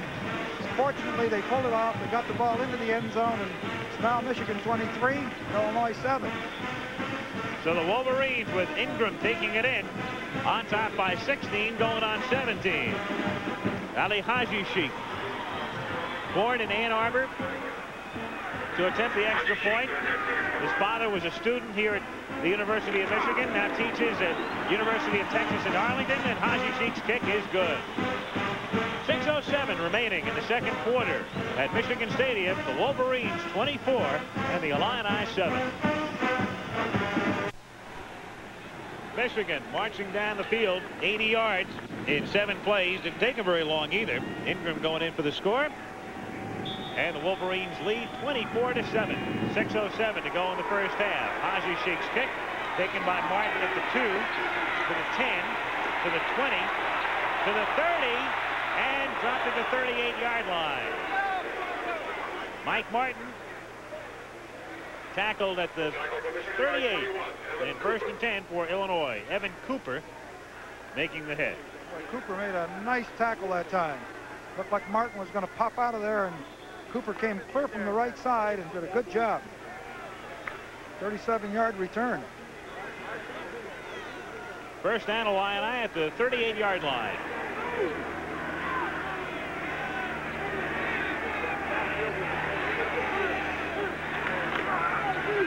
Wilson fakes a screen, then screens the other way to Murphy. And Murphy takes it out to the 50 for a first down. That's a play that's been successful for Illinois in this first half. They picked up a lot of yardage on the screen, take it one way and then come back. Wilson does a nice job of getting the linebackers and the defensive secondary moving one way as if he's going to pass, and then turns back and dumps the ball off. Wilson, 8 out of 15 for 121 yards. Ball at the Michigan 49-yard line. First and 10. Okay. Murphy is the running back. Go defense! Wilson looking for Lopez and has him at the 32-yard line. Well, that was a nice piece of work there by Lopez. Also a good throw. Here he is flanked out wide. Number 13, Lopez. Drives straight up the field. You see Sherrod, the tight end, coming off underneath him. Now he comes right back to the sideline. Body's right there. Now, yes, he's in very nicely. He stays right there. It's a good throw. It was away from the defender. Well-executed play. First down, Illinois at the Michigan 32-yard line. 5:25 to go in the half. Michigan leading 24-7.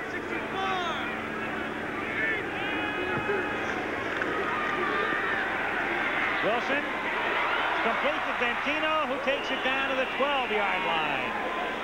Greg Dentino, number 19, a senior from Peoria, has caught a pass in every game this season. Yeah, I'll tell you, Wilson's really humming that ball. Dentino looks like he's fairly well covered here. Just turns on a little look-in. Number 9, Brian Carpenter, comes in. The ball is perfectly thrown away from Carpenter. And Dentino makes a good catch and runs the ball well. It's Wilson. Dave Wilson, remember he had 425 last week. 343 of those in the second half alone. First and 10 from the 13-yard line. Looks like a blitz. Man-to-man coverage. They split the backs. Wilson off the long count. Slipping to the end zone and incomplete and broken up by number 3, Marion Body, as Lopez again was the intended receiver that time. Well, that's that loop ball that they throw when they catch man-to-man. But Body did a nice job. He stays right with him here. If the ball had a little bit more air under it, a little longer, he would have gotten it, but still Body did a nice job defensively. Second and 10 from the 13-yard line. 4:43 remaining in the half. On a cloudy, raw day. Game time temperature 43 degrees.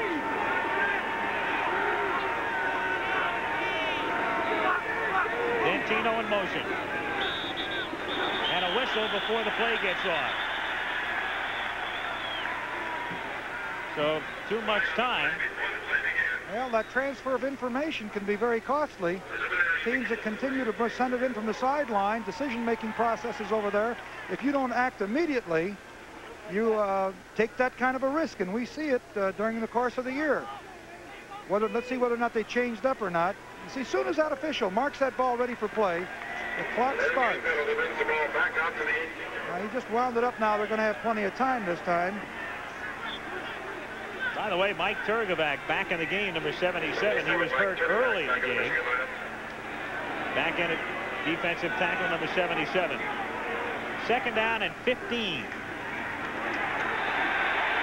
Wilson, complete to the 3-yard line to Lopez. Well, a nice throwback pattern.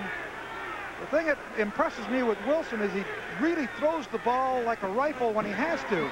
Here you see Lopez coming down, fakes a look in, gets his defender moving in, turns back to the sideline. Watch that ball come in here from Wilson. That ball pops in there. Body comes in, makes the tackle at the 3-yard line. That extra effort by Lopez netting him the first down. It's first and goal. The ball spotted at the 2-yard line. Mike White looking on, hoping his club can get back in it. They trail by 17, but they're knocking on the door. Strader. And he's in for the touchdown on a delayed call.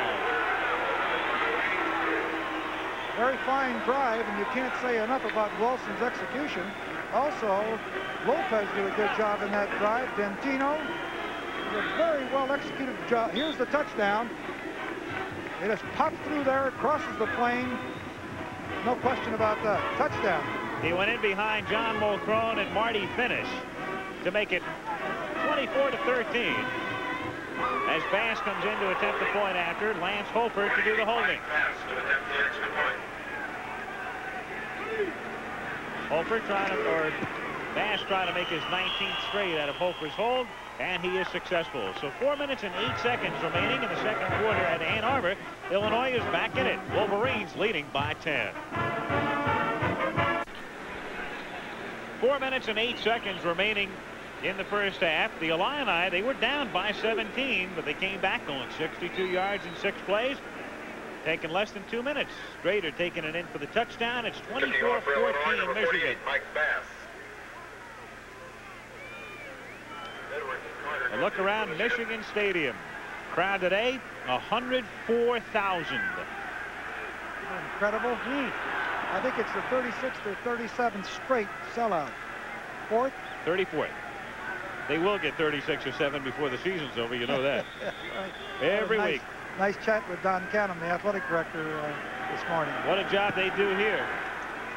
Anthony Carter. They set up the return from the 5. He's got some blockers. The 20, but runs through the middle and is stopped out of the 25-yard line.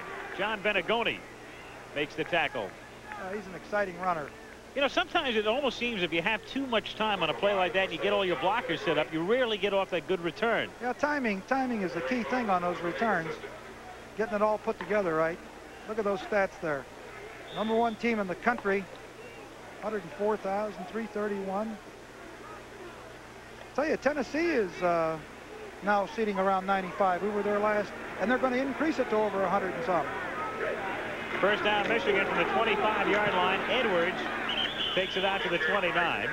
The interesting thing about this stadium is that it's not double-decked. They were telling me that when the initial plans were made, that it was a situation as we look around Michigan Stadium where they could, as you can see, double-deck this place someday if they ever wanted to. And who knows, you could put, what, 150, 175,000 in here. That would be something. Of course, the cost would be astronomical today because you'd have to cantilever it. Sure. 2nd and 6 from the 30-yard line. Ricks is in at tailback. Again, it's Edwards. Big hole through the middle, and he takes it out to the 44-yard line. Joe Miles making the tackle.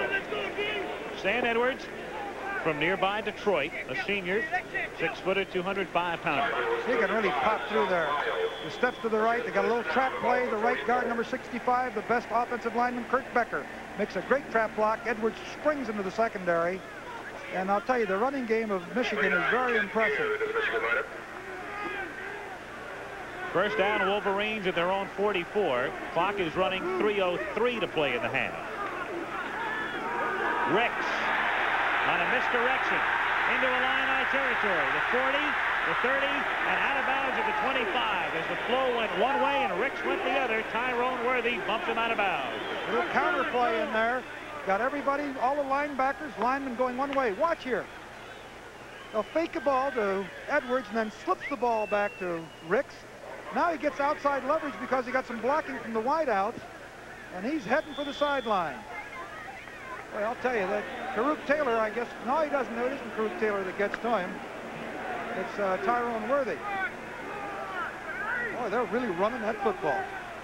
First down from the 28-yard line. Michigan leading by 10. The fake, looking for Carter. Anthony is there to make the catch, and down he goes at the 16-yard line. Tyrone Worthy covering on that play. Well, they had Tyrone Worthy on him that time, out on the wide side. Here it is, Carter singled up.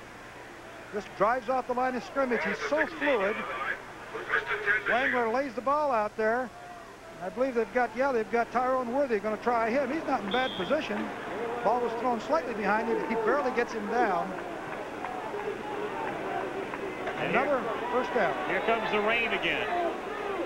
We had some sprinkles in the first quarter, raining now again late in the second quarter. From the 16-yard line, Edwards is tripped up immediately and lunges forward for a couple. Jack Squirick was the man who got a hand on the foot. This is far from a 3 yards in a cloud of dust. There's, of course, Mike White trying to encourage his defensive team. Come on, defense, let's go. Let's go, D. Come on, defense. Come on, D, let's get after him right now, D, right now. Well, I know how he feels. They've been running right through him. Second down and 7 from the 13. Clock running, 2:15 remaining in the half. And movement on the left side. Let's see if it was induced or not. Bubba Parris may have been the man who jumped, number 75 for Michigan. Yeah, I think it was. You know why he reacted to the sound, but he certainly popped out of there. That cost him 5.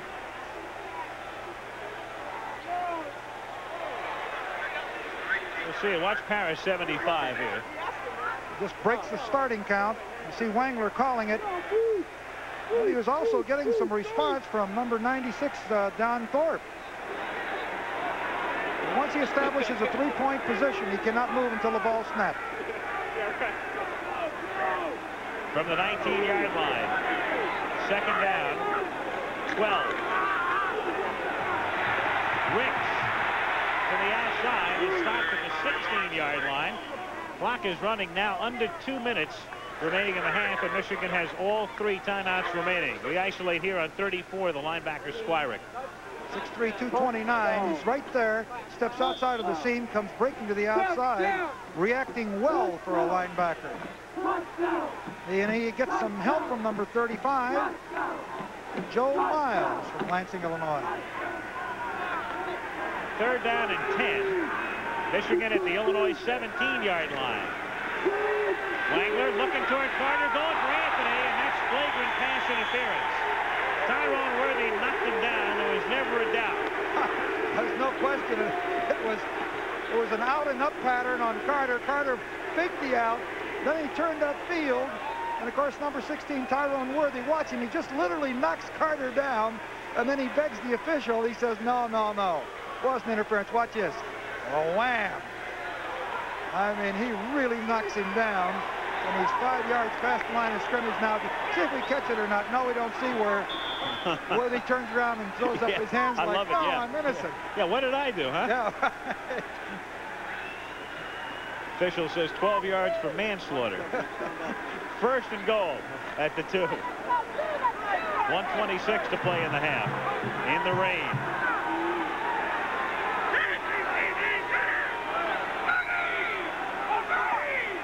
Norm Betts, the tight end, in motion. Ricks, back of Edwards, cutting in, touchdown.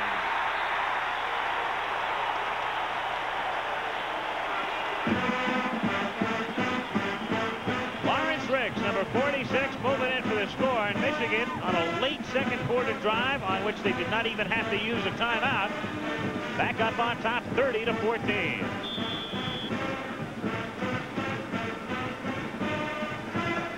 Well, I'll tell you this, they were impressive with the running game, and of course with the threat of Carter out there constantly. I mean, you just can't ignore it. Every time they need him, why, it was third down, long yardage, and he got it. Ali Haji Sheik to kick, Rich Hewlett to do the holding, and the extra point is good. 1:21 remaining in the first half. Michigan leading Illinois now 31-14. Check out the interference call again. Get it from a different angle. This is a touchdown, rather. Just a pitch sweep here with Edwards leading. Ricks with the ball. He gets leverage at the corner. Betts comes back, number 82, but he uses good judgment in not throwing. It would have been a clip. Good judgment there by Betts. Now we're going to go back and take a look at that interference call. Worthy against Carter. I mean, there he goes. Bang. Knocks him down. Now he looks for the ball. There's the flag. Now watch Worthy. See if we can see him. Wait a minute. Wait a minute. No. I didn't do anything. Yes, we did. 31-14. Michigan on top. 1:21 to go. See if the Illini can strike in a hurry. Haji Sheik's kick in Martin's direction. Dropping it at the 5 and recovering at the 6 to the 10. 15, down the sideline and cutting back to the 30, and a good run back to the 39-yard line. Dan McLean making the tackle. Well, this is unlike the Michigan games that we have done previously where we have had defensive struggles. Here it is with 45 points scored, and the first half isn't over yet. Yardage up and down the field, both passing and running. Exciting football, it really is. Illinois has all of its timeouts left in the half as they start from the 40-yard line with 1:12 to play in the second quarter. Wilson keeps it on the ground and gives it to Murphy, who takes it to the 43-yard line. I thought they might catch Michigan napping in the middle, but that wasn't the case. Well, trying to catch them there if they could. They both have 3 timeouts left. Without a huddle now, 56, 55, 54 seconds to go in the half. 2nd and 7. Wilson for Lopez, and did not make the catch in bounds. Now, see, that's the thing that Lopez and Dantino have been doing. They hold right on that sideline, and then they tiptoe out of bounds. But that time, he didn't do it.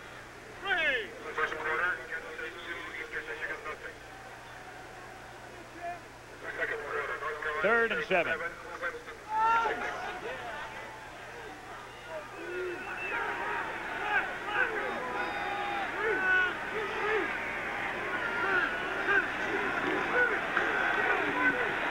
Wilson pumping and then going for Lopez again, and this one's out of bounds.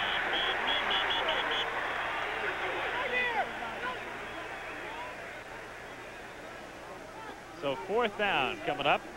Our Fireman's Fun flashback coming up at halftime today. George Rogers, the great running back from South Carolina. Herschel Walker, the heralded freshman from the University of Georgia. They will be featured, so stick around. On 4th down, Bostrom to kick it. Anthony Carter back in his own 20-yard line for the Wolverines. Carter signals for a fair catch and makes it to the 23-yard line. So the Wolverines taking over there. They have 37 seconds remaining in the half. So we'll see what Schembechler decides to do, whether he sits on a 17-point lead or tries to get him down the field. Well, you've got a weather condition now. You've got some rain falling. I think you would protect the lead, although with a guy like Carter, you could go for a home run down one sideline or the other, and if it was intercepted, it would be like a long punt. Here he is with both Mitchell and Carter out wide. Let's see what he does.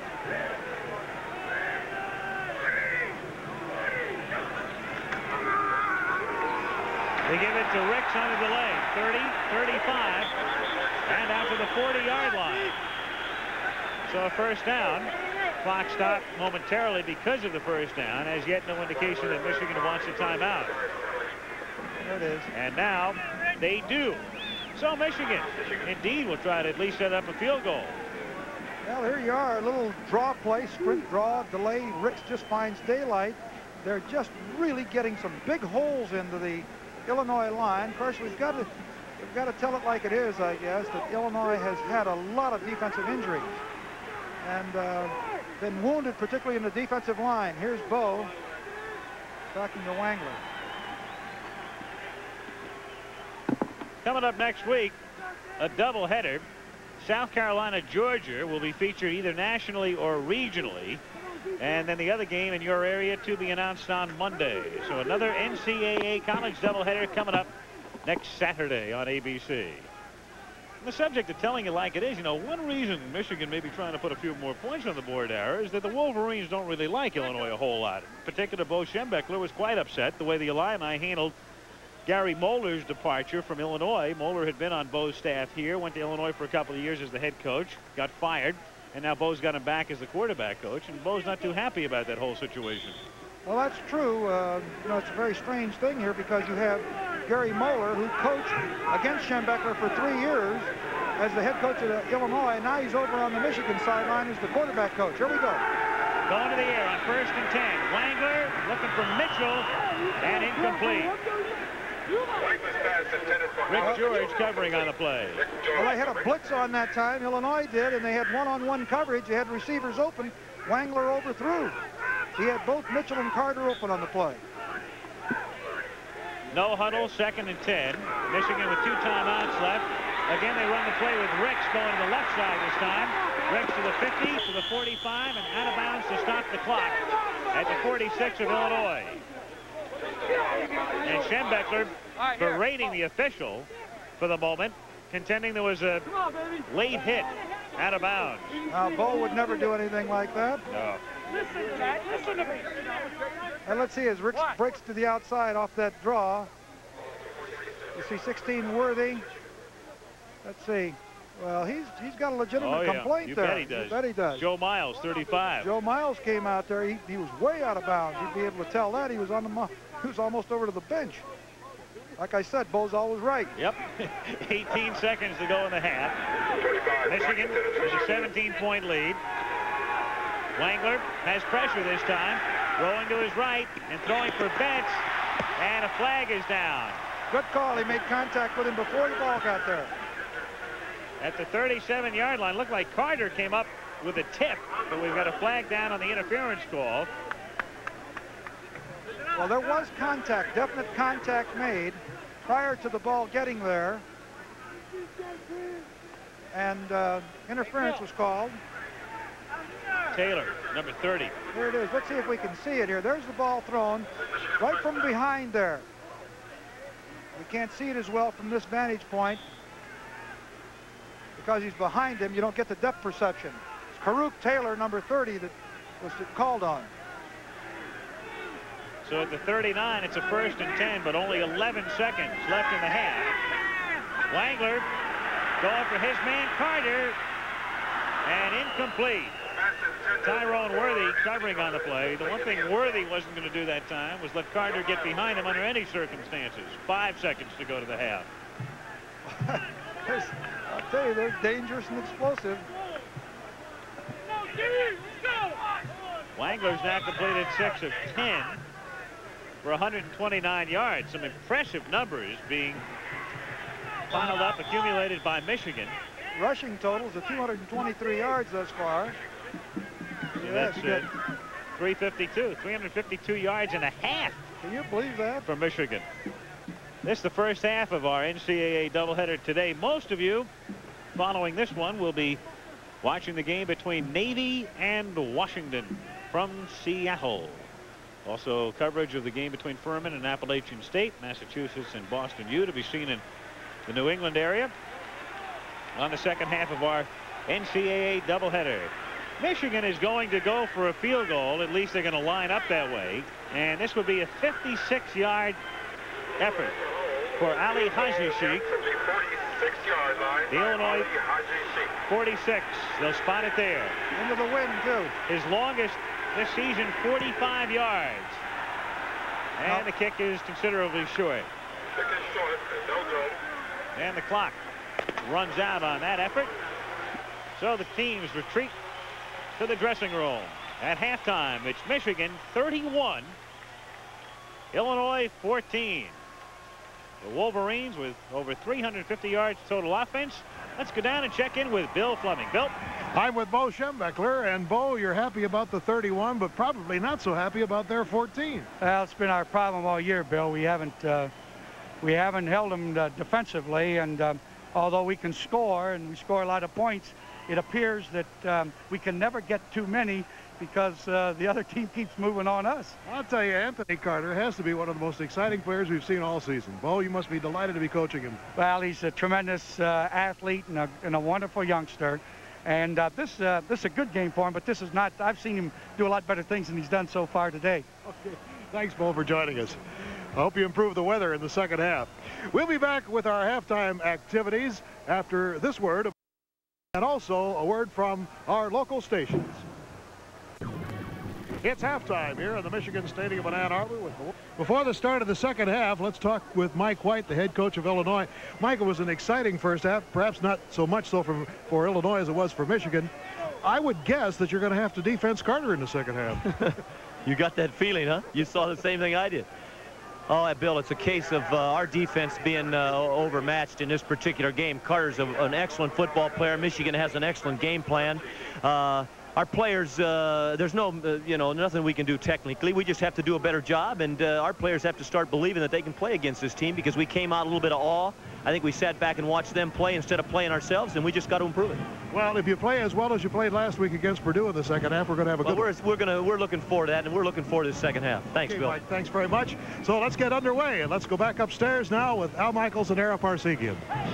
All right, thank you, Bill. And we'll take a look right now at halftime stats. Michigan leading 31-14. And there they are, Ara.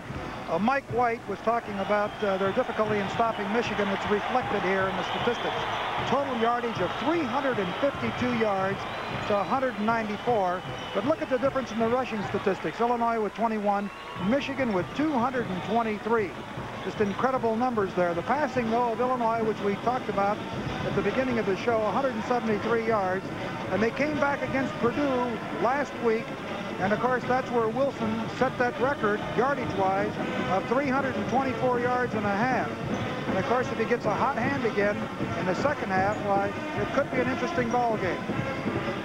Coming up following this one, most of you will see Navy against Washington. The Middies and the Huskies meeting in Seattle. Washington taking a big step toward a Rose Bowl berth last week with a thrilling victory at the gun on a field goal by Chuck Nelson to defeat Stanford 27-24. George Welsh leading the midshipmen into Seattle. Furman Appalachian State, Massachusetts, Boston University, seen in some parts of the country as the second half of today's doubleheader. There is Mike Bass, who will be doing the kicking off for Illinois here in the second half. Michigan on top 31-14. The Wolverines beginning the season with a victory over Northwestern, then 2 losses to Notre Dame and also South Carolina. Come back with 3 straight wins. Illinois with a record of 3-3-1 coming in. And as we mentioned at the beginning of the telecast today, a critical game really for Michigan, inasmuch as Michigan must face both Purdue and Ohio State at the end of the season. The Buckeyes and Boilermakers, along with Michigan, 3-0 coming in today. And Ohio State does not face Purdue this year. So Michigan can control its own fate as Bass kicks off on the ground. Anthony Carter fields at the 8.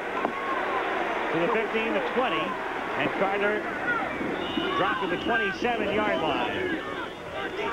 And a flag goes down at the 27-yard line. As you take a look at the Michigan offensive line, George Lilja would be an All-America candidate, number 59, the center.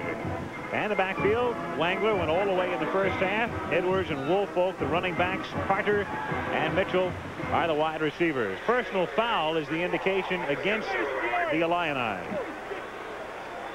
So Carter brings it back to the 26, and they'll march off 15 more to the 41.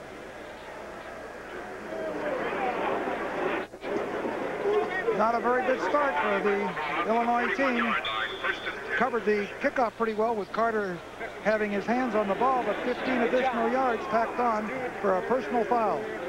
Lawrence Ricks opens as the eye back on the first play of the second half. Ricks to the outside, 45 to 15, a big gain out of bounds at the 41 of Illinois. Tyrone Worthy making the tackle after a pickup of 18. Now the Illini defensively, Danny Grigas on one side at the end spot.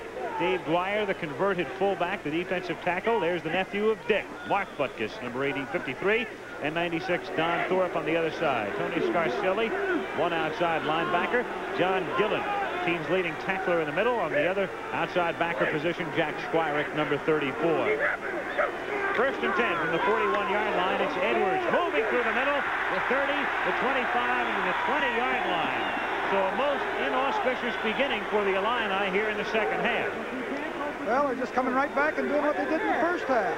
Running and passing practically at will against Illinois. Just a little delayed trap play in here with Edwards carrying the ball. Look at there. There is no one for him to tackle him until he gets clear down in the secondary. And they just are dominating this game in all phases. Kurt Becker made a good block to spring that play. From the 21-yard line, first and 10. Ricks hit in the backfield and then dumped back at the 22-yard line. Don Thorpe made the tackle. Check out the Illini secondary. Craig Zerbel, the free safety. a sophomore. There's Worthy, who was guilty of that pass interference call late first half. The freshman out of Decatur, Georgia, who had his problems. And Rick George, the cornerback from Collinsville, Illinois.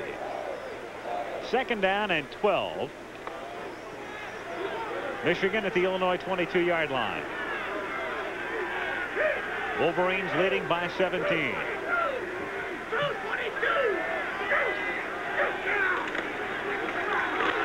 Ricks inside a nice block, and inside the 15 to the 13-yard line, Karug Taylor making the tackle. Well, they used the same play in the first half where they fake the ball to the right, get a little misdirection going, then come back. They fake the ball to Edwards like he's going off tackle right. Then they give the ball to Ricks back to this short side. It was to the tight end side. He's got good blocking, and Ricks with good balance turns inside and picks up about 10, 12 yards. There was that man Becker again, number 65, Harry. He's having quite a day. Kurt Becker, senior out of Aurora, Illinois. Well, Bo says he's a tremendous football player. Great blocker. 3rd and 3, and they give it to Ricks again over Becker, and he gets to the 5-yard line. Worthy and Zerbel making the tackle, and so 1st and goal for the Wolverines. Like Ricks is down hurt. I don't know. He must have a cramp. Looks like a cramp. Lawrence Ricks shaken up. We'll have another look at it here. Yeah, I don't think there was anything unusual about it. I was watching it. Here he is, just takes the ball, weaves it to the outside where the daylight is. Good blocking all the way down. He's tackled right here. Oh, he did catch his leg in there, his right leg.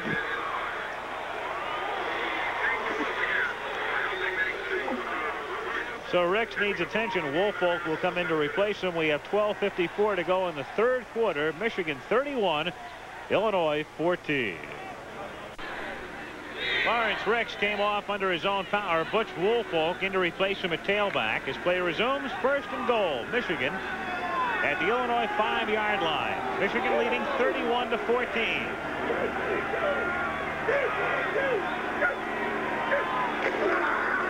Woolfolk tripped up and falls forward to the 3-yard line.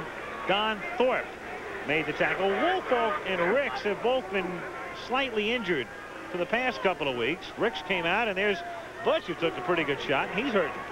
Well, it was the ribs for Woolfolk, and of course Ricks had the ankle. They performed very well, though, in this game. Here comes Woolfolk out of the ball game. And Ricks comes back in. Spotted at the 4. 2nd and goal. Edwards through the middle and burst through for the touchdown.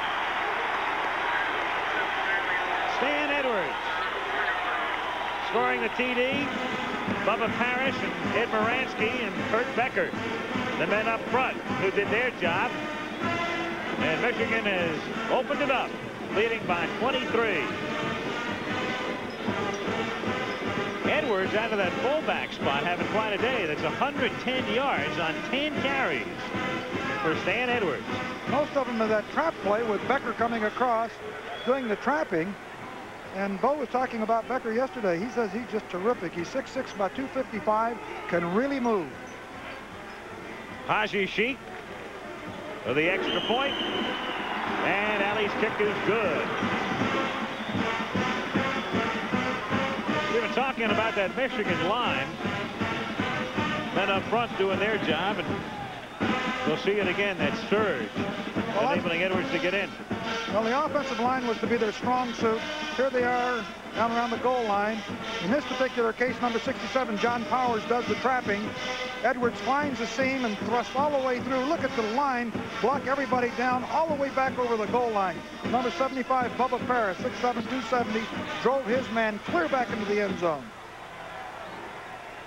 Even you could make that, I think, Al, with your 5-6 years ago. I caught your throwing arm yesterday. I'm telling you, 60 yards, pal. Just give me that wiffle ball. What, in 2 tries? Yeah. 12:19 remaining, or in the 3rd quarter in Ann Arbor. 38-14 Michigan. Haji Sheik kicking off. And Martin will down into the end zone. What a difference in that Michigan kicking game. Well, last year it might have made the difference in a couple of losses. Illinois offensively the men up front. Sherrod getting the start here in the second half. Got a touchdown pass in the first quarter today. Wilson, the quarterback. They'll begin with Murphy and Holmes, the running backs. Stintino and Lopez are the wideouts. Well, let's see if Illinois can move the ball now. They did very well in the first half. Now instead of Holmes, they're going to go with Mitch Brookins at tailback, number 33. And they let Brookins have it. And then Michigan lets him have it. Mike Turgovac, who was shaken up in the first half, makes the tackle. Have a look now at Michigan. Outside linebacker 53. Mel Owens, all Big Ten last year. There's Turgovac. Hurt early in the game, but came on late in the first half. Jeff Shaw, freshman middle guard. Caraway, fine defensive tackle. And Thompson, number 99 on the outside. 2nd and 8.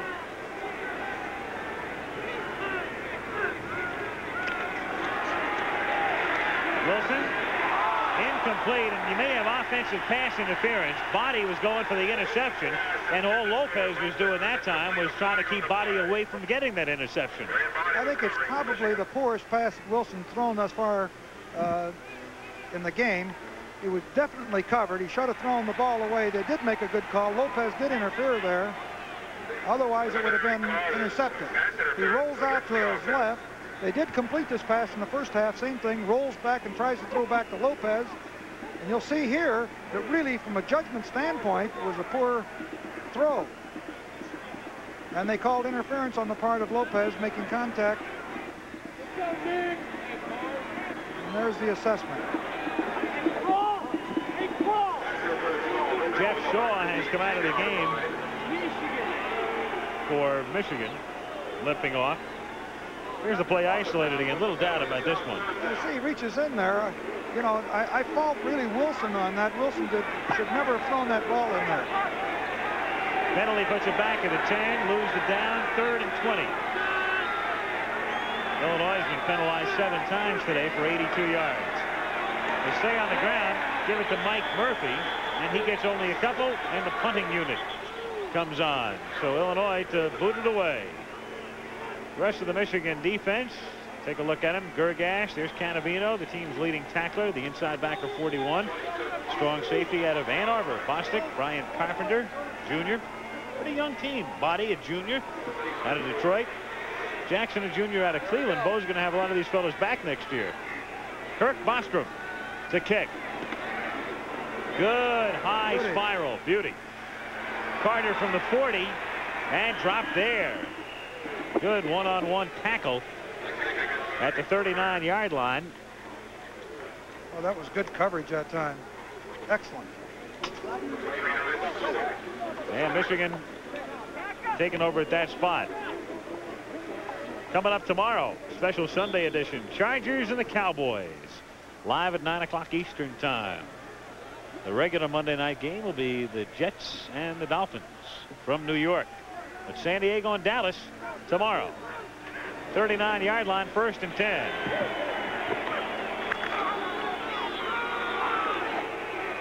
Edwards gets it out to the 44-yard line. Report on Rick's slightly twisted ankle. He came off earlier, but then got back in. Might be the same one that he injured last week. The right ankle. He did catch it underneath there, the tackler, and he could have twisted it again.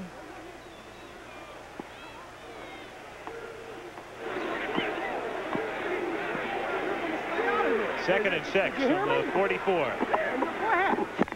Go ahead. Listen to me. Wangler to Edwards. To the 47-yard line. Farouk Taylor makes the tackle. It'll be 3rd down and 2 with 10 minutes and 8 seconds remaining in the 3rd quarter. Michigan leading at 38-14. Crowd today, by the way, official count 105,109. 105, 109. The attendance today as you look around Michigan Stadium in Ann Arbor. 3rd down and 2.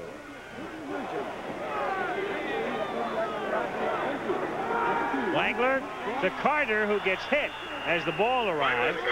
And it's incomplete. Rick George, the junior from Collinsville, Illinois, breaking up the play. Surprise call with 3rd down and 1.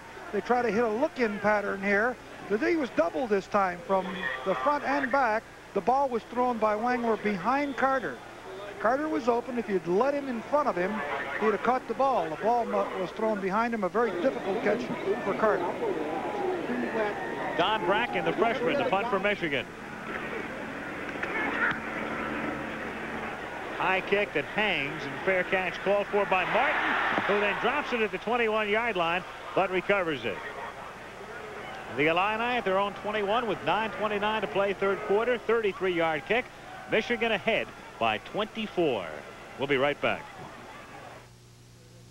This year. Can you drive? We're back, and on first down from the 21-yard line, the pass is incomplete. Dave Wilson intended for Mike Martin. So 2nd down, Tony Jackson covering on the play. Had him open and seam in there. Just overthrew him just a tad. 2nd and 10 from the 21, 9:24 left, 3rd quarter. Michigan leading it 38-14. Well, we saw Illinois in the first half move the ball very rapidly down the field with completions.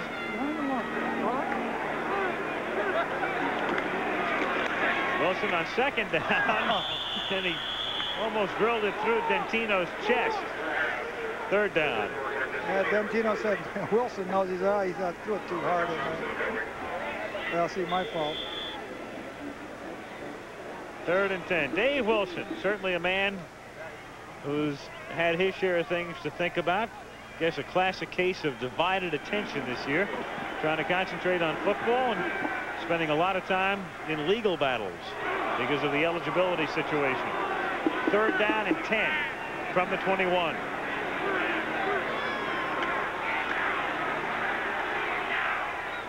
Wilson's pass is incomplete, intended for Lee Bakey, the tight end, number 80. So that drive is hardly fruitful. They don't gain an inch, and they'll punt it away. The Michigan defense has been good, particularly in the secondary. They've had good coverage, but the one thing they have not done is put much heat on Wilson. He's had ample time to throw the ball, and if you give him too much time, look out. They're stealing somebody over here. The cheerleaders are after somebody? Yep. As if Illinois didn't have enough problems. There goes one of their cheerleaders, huh? Woo.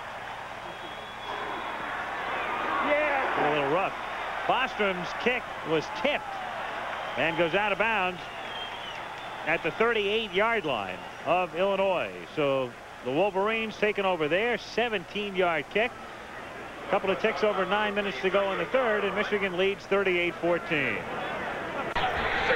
Back in Ann Arbor, Michigan, 9:08 to go in the 3rd quarter. Michigan 38, Illinois 14. Wolverines have it at the Illini 38-yard line.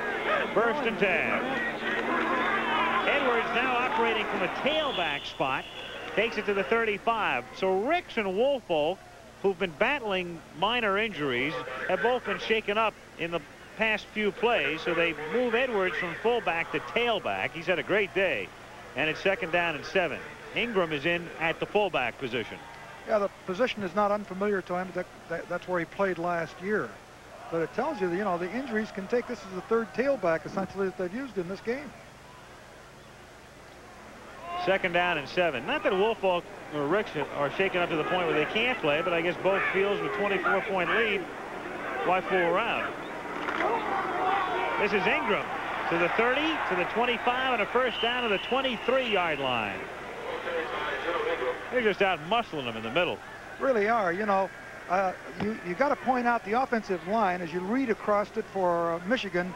Moransky at right tackle, 270. Becker, 255, 6'6". Lelia's 6'4.5", 250. John Powers is 255, 6'3", or he's more than that. Bubba Paris, who they call her quick tackle, is 6'7", 270. That's not a bad-looking line, is it? 1st down, Wolverines at the 23 of Illinois. Delay doesn't fool anybody, and Edwards is wrapped up by John Gillett, number 38 senior out of Arlington Heights, Illinois. A lot of penetration that time. It seems like every time we say something good about a phase of the game, the offensive line, it breaks down. Yeah. You haven't done it very much, though, all things considered gosh, today. for the yardage, it dominated this game, running and passing. Loss of 5, 2nd down and 15, halfway through the 3rd quarter. Michigan has now gained 300 yards on the ground. Wangler going to the air, and his pass is incomplete, intended for Freddie Brockington, who transferred here from UCLA. Tyrone Worthy was covering on the play. That was very good coverage that time. They deployed in a 2-deep zone with 5 coverage underneath that was playing man-to-man, and they had it covered well. Penalty marker is down at the 20-yard line.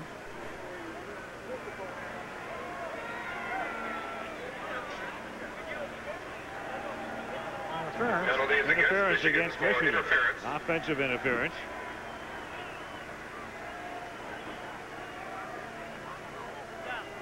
And that'll cost them 15 more.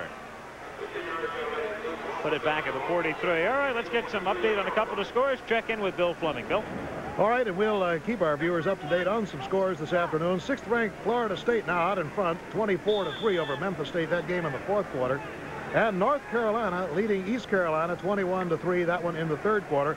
We've got some action in Pittsburgh, Tennessee, and also Alabama, and we'll give you those in a moment. All right, thank you, Bill. 3rd down and 30 from the 43-yard line. Wangler looking for Carter.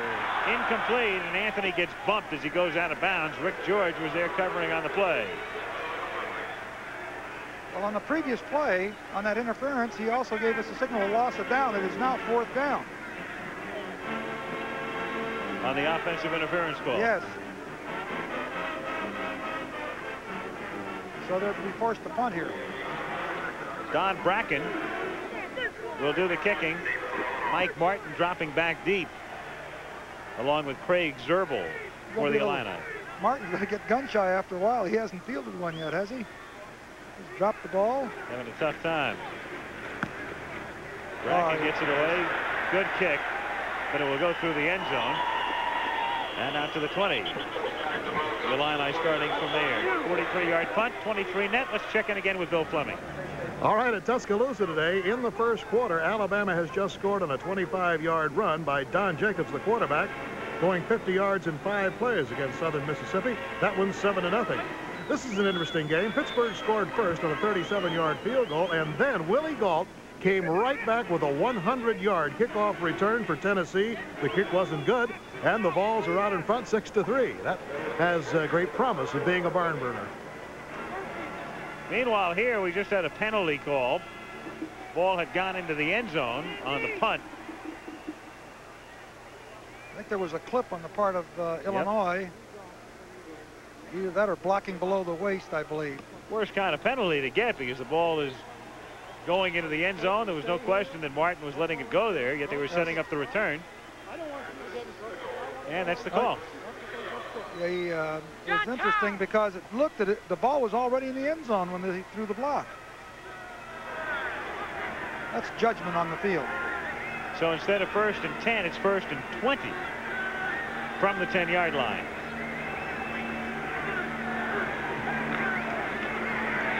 Wilson under pressure to Murphy, and he pays the price back at the 7-yard line. Robert Thompson, number 99, junior from Blue Island, Illinois. Boy, he played that screen beautifully. Thompson, 6'3", 215. He hung right in there tight and tough and made a great play. That's that same screen that they've been successful with in previous attempts. 2nd down and 23. Wilson in this half, that was his first completion, and he lost 3 yards. That's his net yardage, 1 out of 5 from -3. On 2nd and 23. Wilson goes over the middle, man wide open, and complete out to the 22-yard line to Mike Martin. He stopped there, but they're still well shy of a 1st down as Mel Owens made the stop. Just two, here you see the trip receivers here in this replay, but Wilson is getting just too much time. When he gets enough time like this, you see the stunt that they're putting on. Both men driving off. There's Martin, number 4. He finally gets into the seam across here. but Wilson has so much time, he finally finds him. 3rd and 8 from the 22. Michigan leading by 24. Look out, and Wilson gets racked up. Mel Owens, and nobody was there to pick up Owens. And Wilson pays the price. Well, that's tough on a quarterback. Someone missed an assignment. 53 right here as the outside backer. He steps to the outside. The tight end looks to the inside. No, he releases off the line as a receiver. Now watch. Wilson does not see him coming, and he just tattoos him right there. Kirk Bostrom, the boot. Flag is down, however, before the snap. Interior movement. 5:10 remaining in the 3rd quarter. Procedure call against the Illini. That goes from bad to worse. They haven't made a first down yet in the second half. Quite in contrast to last week's second half against Purdue. 324 yards passing, was it? 343. 343 was the figure for Wilson. Oh.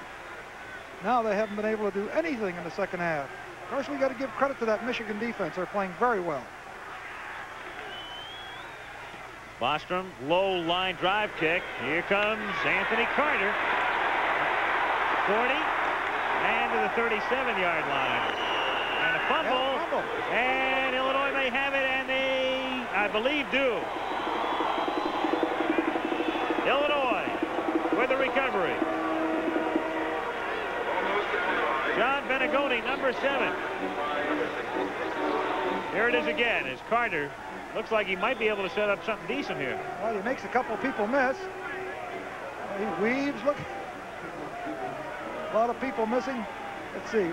Yeah, the ball came out before he was down. It was close. Very close. First down, Illini from the 36-yard line. Wilson over the middle of Martin. 45 to the 50 and across midfield. Marion Body covering. Seems every time a team gets a break that it gives them a lift. Here they come back and make their first down of the second half. Here's Martin just weaving underneath here, avoiding linebacker. Let's see. Yeah. Comes underneath there, shakes a tackle. Of course, Mike White said that he's having a great year. First down, Illinois at the Michigan 49-yard line.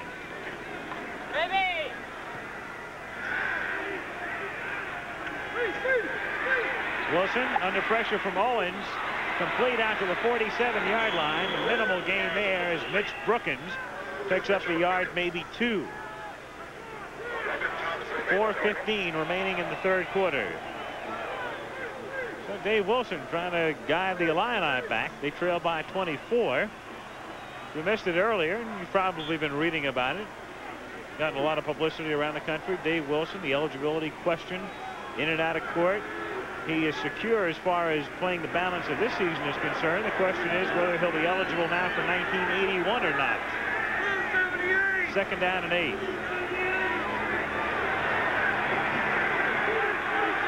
Brookins in motion. Complete to Brookins. And out of bounds at the 38-yard line, Mel Owens made the stop. You know, Harry, there's one other thing we ought to talk about. I mentioned during the pregame show that the Wilson case was very complicated, and we can't cover all of the issues. But a lot of publicity has been given to the fact that a transcript came out of high school that had a different Dave Wilson to Fullerton Junior College when they looked at that transcript. So a lot of people around the country might think it has to do with that. It really doesn't. As a matter of fact, that was an innocent problem in light of the fact that the other Dave Wilson had worse grades than this Dave Wilson. Well, I don't know that that's totally accurate as far as the grades are concerned, but that's what has made this such a complicated case. You know, and everything becomes suspect as a result of it. Exactly. From the 39-yard line, it's incomplete. Sherrod was the intended receiver, but Mike White and the Illinois athletic staff has told us that the other Dave Wilson did not have the grades that this Dave Wilson had, and that it was an innocent mistake. So really the transcript situation is not that important a factor in this matter? Well, that's an interesting thing, Al, because I heard Mike say that also. Then later on, I saw it in the newspapers that it was contrary to that, that the other transcript was a better transcript. So really, I don't know, and I'm not. You're going to have to wait to pass judgment on that by the authorities that will make the final decision, I guess. On 2nd and 10, Wilson going deep and incomplete. Well on the play. Keith Bostic back there. Also Marion Body. Good ball reaction on the part of the secondary of Michigan.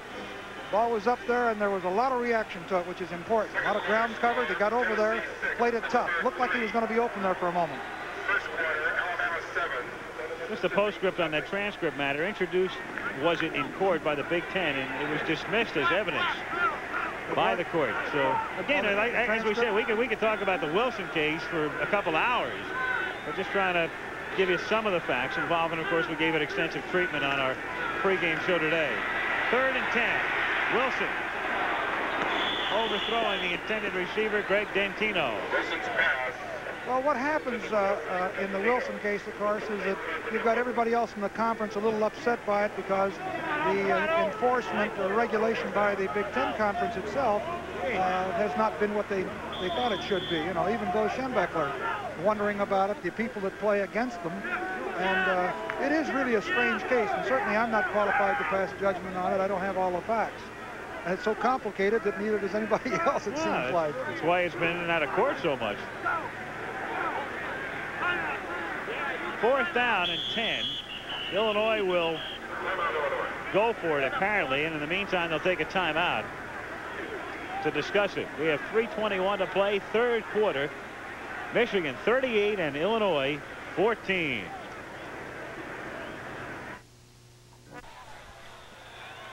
It'll be 4th down and 10 for Illinois after the timeout. Wilson going over to discuss things with Mike White. 4th and 10, Illini at the Michigan 39-yard line. 3:21 to go, 3rd quarter. Michigan leading 38 to 14. 4th and 10. Wilson gets pushed, but still rolling and throwing, and incomplete. Would have been a first down. Cullen Daniel, 88, had curled back and couldn't hold on. Was that Thompson putting the heat on him? So the turn, or they lose it on downs to Michigan. First down, Wolverines. Let's check in with Bill Fleming again. Bill? The Pittsburgh Panthers have scored now on a 1-yard run by Joe McCall, so it's now 9-6 in that game between Pittsburgh and Tennessee, and I'm sure our viewers are aware of the fact that Tennessee is coached by former Pittsburgh Coach of the Year, Johnny Majors. Good one shaping up there. First down, Michigan at the 39-yard line. Woolfolk is back in the game. Carries for 3. Venegoni making the tackle. John Venegoni. It'll be 2nd down and 7.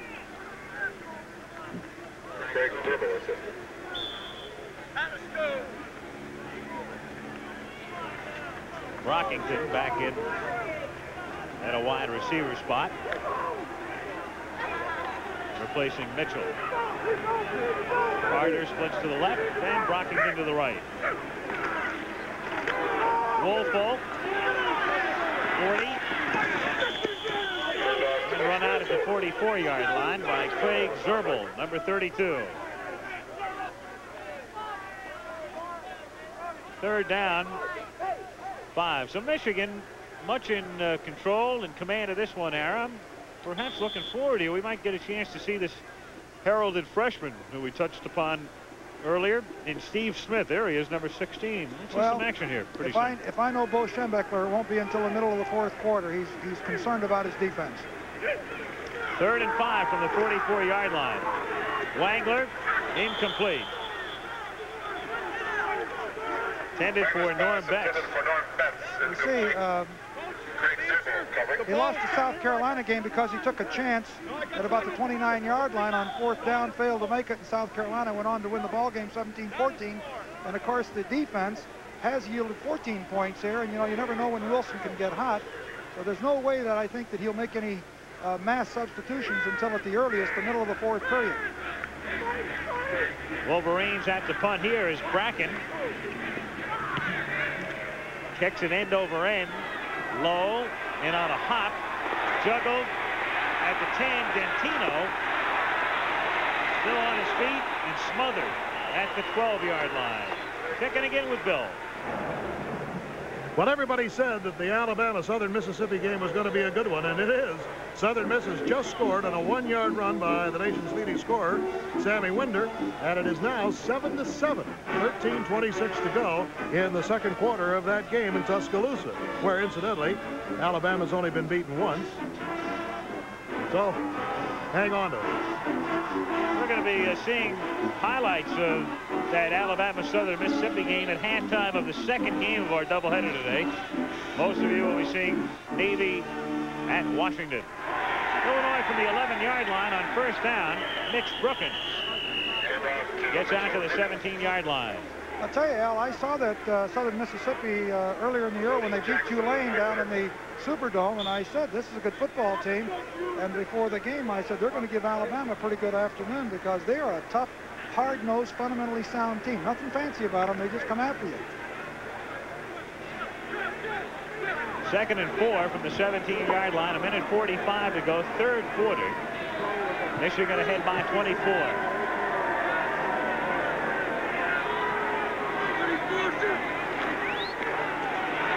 Wilson shoots it out here from Martin, and a first down at the 29-yard line. Brian Carpenter covers. Cut single coverage against Michigan, and he just ran a down and out pattern, and he was getting a lot of cushion by the defender. And Wilson, when he has time and he has open receivers, he finds them.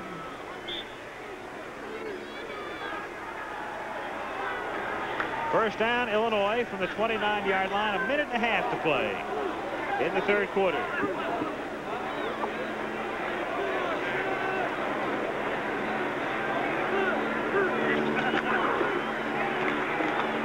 Wilson through the hands and incomplete.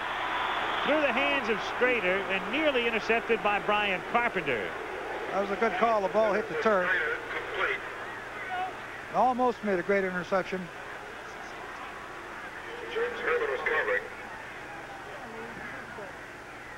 And it'll be 2nd down and 10.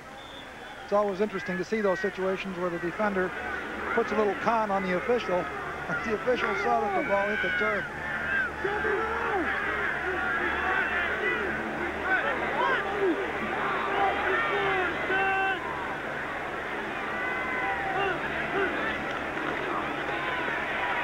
Wilson incomplete again.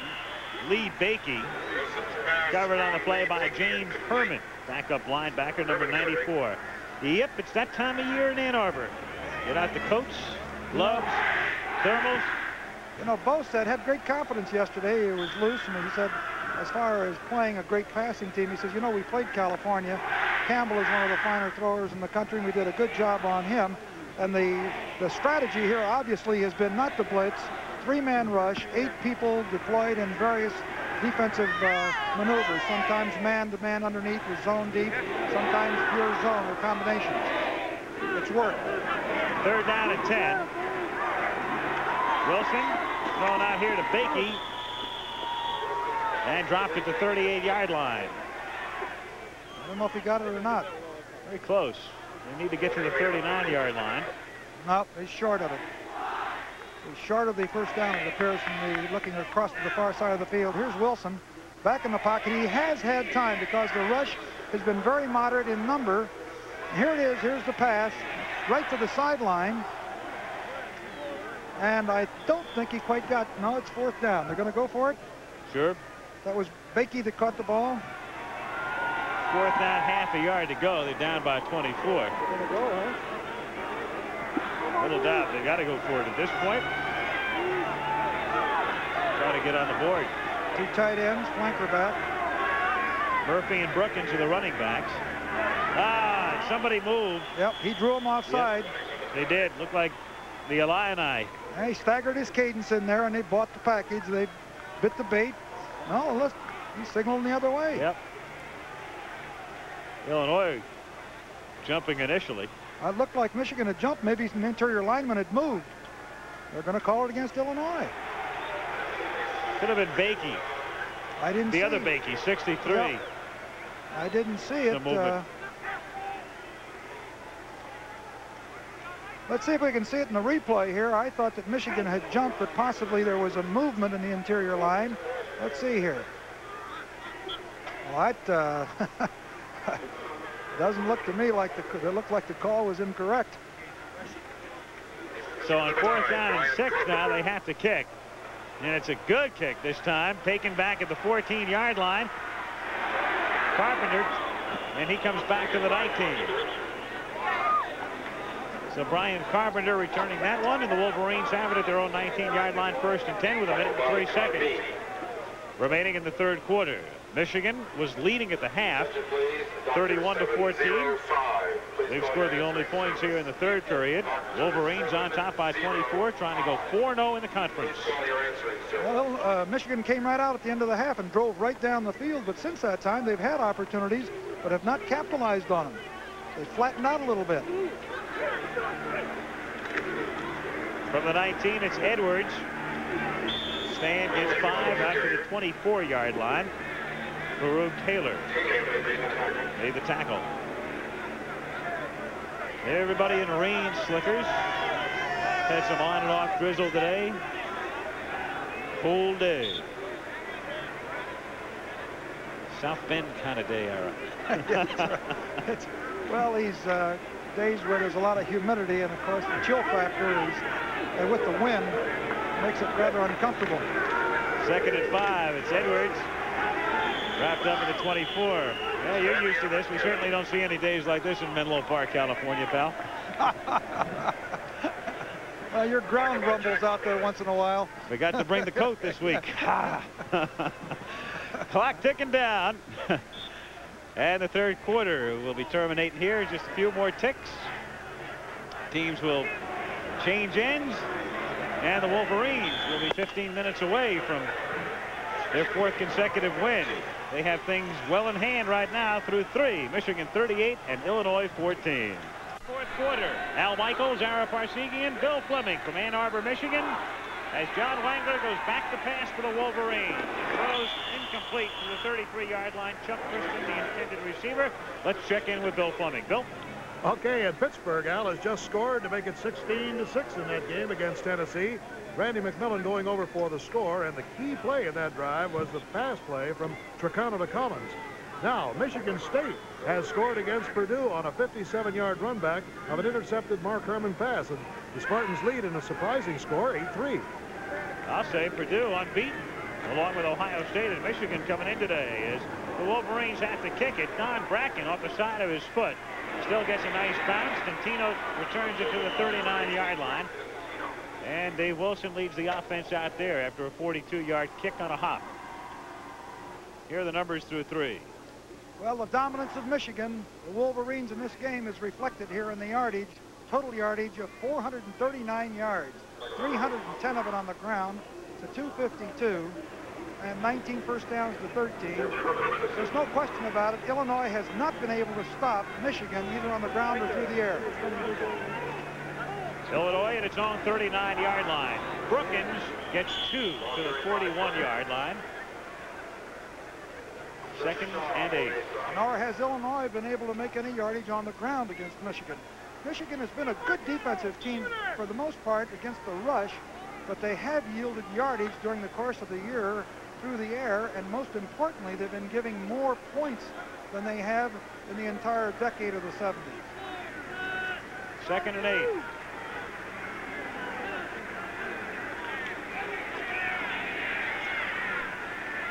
Martin, pass too high. Ara, have you seen Ohio State this year? Yeah, I've seen them twice. And how do you compare them with Michigan? Well, I saw them defeat Minnesota very handily, and then I saw them lose to UCLA. I think UCLA is a surprise team thus far during the course of the 1980 year. I think it's going to be a great matchup when Michigan and Ohio State play, and Schleister is having not quite the year that they had hoped for, but they're a dangerous team. They're not quite as good as they were a year ago in the offensive and defensive line. A game coming up on the 22nd of November. 3rd down and 8. Illinois from the 41-yard line. Wilson rolling. And down he goes. Gets sacked back at the 36 by Mel Owens. Having a big day on the defense. Number 53 is checking again with Bill. Alabama has recovered a Southern Mississippi fumble and turned that into a score, going 42 yards in 7 plays. Charlie Williams ran it in on an 8-yard play, 14-7. The #1 team in the country leading. All right, Bill, Illinois to kick it away. Bostrom. Let it roll. Down it at the 27-yard line. Wolverines start from that spot. 13:32 to play. 4th quarter at Ann Arbor. Michigan 38, Illinois 14. In Ann Arbor, we've been away for 1 play. Michigan picking up 6 yards on the ground. Ingram, the ball carrier. Steve Smith is the new quarterback, the freshman. And Smith giving it to Stan Edwards, who plows forward to about the 36-yard line. So there is the freshman. Highly touted, the man who was heavily recruited. Michigan and Tennessee were in the running at the very end, and Schembechler and company won out for the services of Smith, who played his high school football about 50 miles from here in Grand Blanc, Michigan.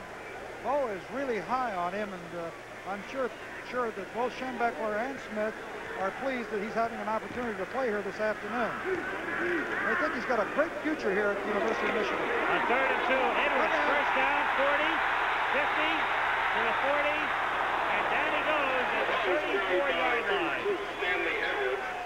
Well, Illinois went into a short yardage defense. It was exceptionally well blocked. And of course, Edwards turned the corner. Here it is. You see him down in gaps trying to stop on a short yardage play. They just flipped the ball out. Look at the blocking here. Edwards finds a seam right there, weaves to the outside, has got the sideline, and I'll tell you, he's a very fine back, and he's versatile, and he's smart enough to play both positions. You talk about a guy who has sneaked in 151 yards today. Yeah, that's what right there. Look at those numbers. Not too shabby, huh? From the 35, first down, Michigan. Ingram pulls ahead for about 7. Just manhandling them up front. Earlier today, if you missed it, Mike Weaver retains his WBA heavyweight championship, knocking out Harry Coetzee in the 13th round. I guess he can really hit Weaver. He's got I guess he's not real quick, but I guess he can really sock him. He's got a lot of power. And some stamina, too, going 13 for the KO today to retain the championship. 2nd and 3. Smith's first pass, and it is complete to the 4-yard line to Kenny Geer. Well, there's Smith. He's justifying certainly Bill Schembechler's opinion of him. This is Kenny Geer here, of course, and he just weaves to the outside, the same type of route that we saw Carter run. But the important thing is look at the fine throw by Smith. I like him. Kenny Geer coming out, sophomore from Madison, Wisconsin. Chuck Christian in to replace him. 1st and goal from the 4. 11 minutes to play, and Ingram goes in for the touchdown. Gerald Ingram scores his 2nd TD of the afternoon. And the Wolverines have put it on ice.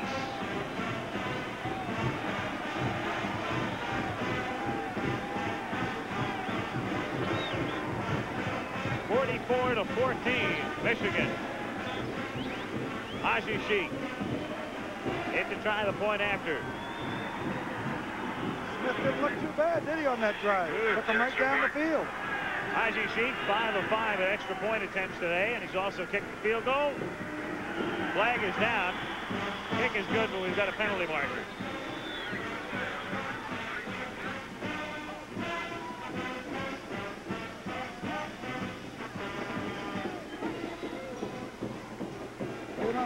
And the penalty against Illinois. So the kick is good. 11:08 remaining in the game. Michigan now leading by 31. We'll return to Ann Arbor after this. Number 16, the freshman quarterback Steve Smith, guiding Michigan on its last touchdown march. The ensuing kickoff by the Wolverines by Hajishik just went through the end zone, so Illinois has it at their own 20-yard line. First and 10. 11:08 to play in the game. 45-14 Wolverines. Wilson still in and still throwing. For Bakey. And he's out of bounds at the 28-yard line and a penalty marker at the 35-yard line as we check in with Bill Fleming. Bill? Well, there are some surprises in college football every once in a while, but look at this one. Northwestern leading Indiana 10-7. And I'm sure that strikes a tender note in the heart of Ara Parsegian, who at one time coached the Wildcats, and they were always undermanned, but really scrapped. Bill, I'm a little torn. You know, I coached Northwestern, but I'm living in Indiana. That's right. Frankly, I thought the Wildcats did it without you, Ara, despite you. Well, it's only the second quarter, but it looks pretty good up there, I guess. Northwestern on top. Michigan State leading Purdue 8-3. Interesting. Penalty was against Michigan, moves it out to the 35-yard line. First and 10.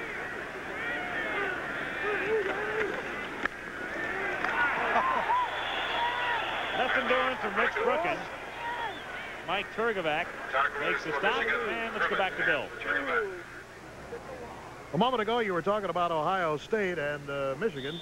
Well, Ohio State today is playing Wisconsin, and Art Schleister has scored both Buckeye touchdowns, one on a 6-yard run, one on a 3-yard run, and that first one was set up on a 27-yard screen to Murray. So the Buckeyes are rolling today in Madison. 14-0 OSU. Here it's 45-14. Wolverines, second down 11. Illinois from the 34-yard line.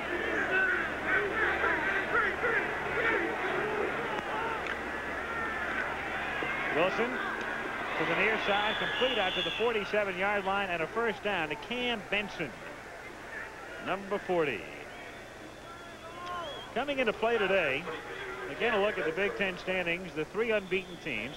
Of course, Michigan still has to play both Purdue and Ohio State over the final 2 weekends of the season. Purdue does not play Ohio State this year. And Illinois coming in today in 4th place with a record of 3-1. First down at the 47-yard line. Open. Wilson to Dentino, and he gets to the 44 of Michigan, where he's wrestled back. See where they spotted. I think he'll be shy of the first down. Just early. A little contact in there on that play. They didn't act like they liked one another. No flag, however. No. Second down, half a yard. Illinois, they have rushed the ball 17 times today and have gained 17 yards on the ground. Michigan, meanwhile, is averaging almost 7 yards on each carry. 2nd and a half. Wilson stepping up and incomplete. In and out of the hands of Mike Murphy, the fullback. Dave Nicolau applying the pressure on Dave Wilson. It's very interesting to observe the basic strategy that Michigan and Schembechler have decided to use in this game, which is basically let's zone off and give Wilson a moderate rush and take our chances, and it's worked pretty well. 3rd down, half a yard. So they go for the first down with Strader, and he nets it with a gain of 3, and we'll check in again with Bill Fleming.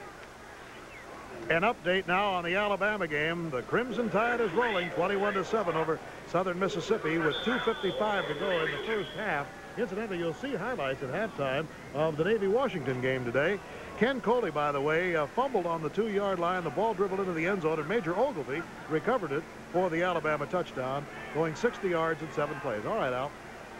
Thank you, Bill. First down, Illinois at the 42-yard line. Wilson and his gang down by 31. Wilson overthrowing the intended receiver, Dentino. Bill Fleming, by the way, is a graduate of Michigan. I guess Bill will be having an open house after the game. Everybody's invited. Well, you know, I'll guarantee you, I know that he's a graduate of Michigan. I hear it all the time. Look at that figure. 359 for Michigan on the ground. Well, I'll tell you, you've got to be able to both run and pass to maintain balance, and Illinois has not reached the stage yet where they can put together an adequate running game, particularly against a good defensive team. 2nd and 10 at the 42. Wilson has it batted up and then intercepted by Cannavino. And he takes it back to the 40. So Cannavino had a tip before that turned into a completion for Illinois, and he's got that play figured out now. Second time around, he's going to make it done. He's going to do it right. Cannavino with the interception. 8:19 to go. Michigan 45 and Illinois 14. We're back, and on 2nd and 4 from the Michigan 45-yard line, Steve Smith gets wrapped up by John Gillett, number 38, for a loss of 4 to make it 3rd down and 8. Reminder, following this game, most of you will see Navy against Washington. George Welsh leading the Middies into Seattle against a good Don James team. You saw Washington last week, didn't you? They did. Great game. Beat Stanford 27-24. You're going to like their quarterback, Tom Flick. We're wondering about Flick. He'd been inconsistent through the first part of the season, but looked terrific against the Cardinals last Saturday.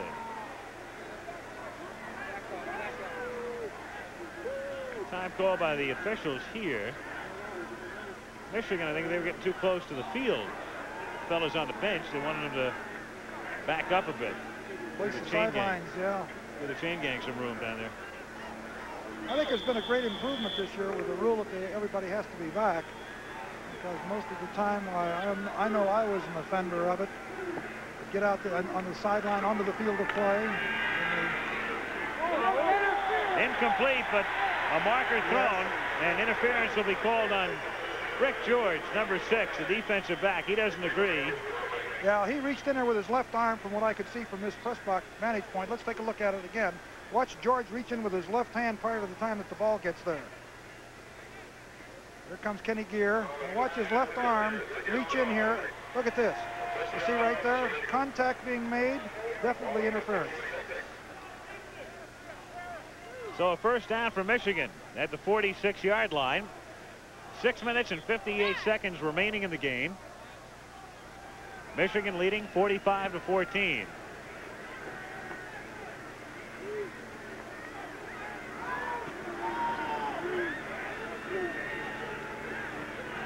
Ingram picks up 6. So Bo Schembechler's had things his way. You know, it's funny the way images are created in our minds, you know, Arrow, over the years. I had never met Schembechler till yesterday. The one thing I came away after meeting him really surprised at was the great sense of humor the man has. Granted, he's done a lot of things very impetuously over the years that have, there he is on the sidelines, that have not sat too well with a few people. But I was very surprised with his sense of humor. Well, you've got to get to know Bo, I think. I think he's a great competitor.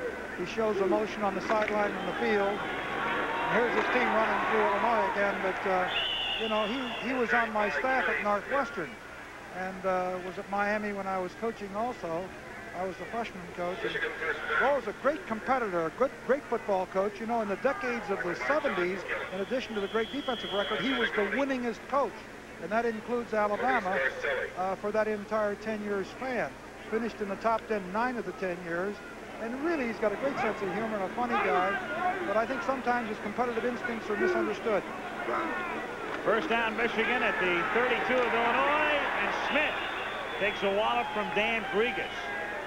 Back at the 43-yard line. Under 6 minutes to play now.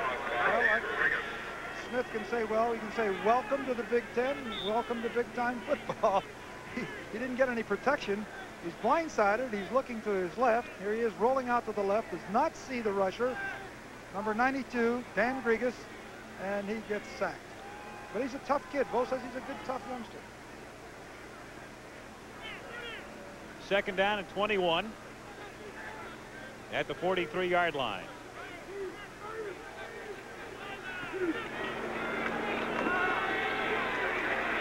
Smith rolling and throwing incomplete at the 35-yard line. Fred Brockington, the intended receiver. 5:09 remaining in the game, and once again here's Bill. A milestone in college football today. Mark Herman needed only 72 yards to set the all-time NCAA passing record. He did it. He surpassed Jackie Thompson's mark of 77-47, so or 78-18, I guess it was. And so he has now gone ahead. He is the leading passer of all time, but his team is still trailing. Spartans on top by 5. 3rd and long, 21 to be precise, and incomplete. Getting a lot of pressure on Smith.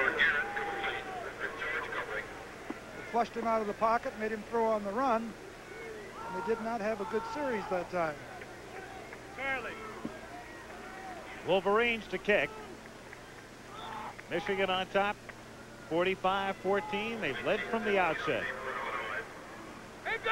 Illinois took the opening kickoff, couldn't move. Michigan went in for the touchdown, and they haven't looked back. Don Bracken, freshman punter. High kick, fair catch signaled for and made by the sliding Greg Dentino at the 12. 4:56 left in the game. Wolverines 45, Illini 14. We're back, and Illinois has it 2nd down and 2 at their own 21-yard line. 4:20 to play. Dave Wilson still throwing, and incomplete. Out at the 45-yard line, intended for Cam Benson. Pass intended for Cam Benson, incomplete. And a penalty marker is down. This throng here, better than 105,000 in Michigan Stadium, will be going home happy. Light up the old fireplace tonight. We'll settle in for possible snow flurries tomorrow. That's what they were saying last night on the weather. See what the signal is here on the penalty, personal foul. You can see what happened. It was in the interior line. The umpire dropped the flag. Might have been an elbow ahead of the forearm and hand, which is a no-no. First down 10 at the 36-yard line. Wilson to Dentino. And forward progress will be out to the 43-yard line. It'll be 2nd down and 4. 4 minutes even remaining in the game.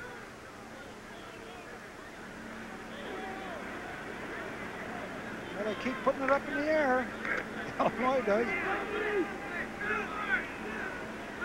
Wilson now 269 yards. 46 attempts, 22 completions out of 46. Was he 35 for 58 last week?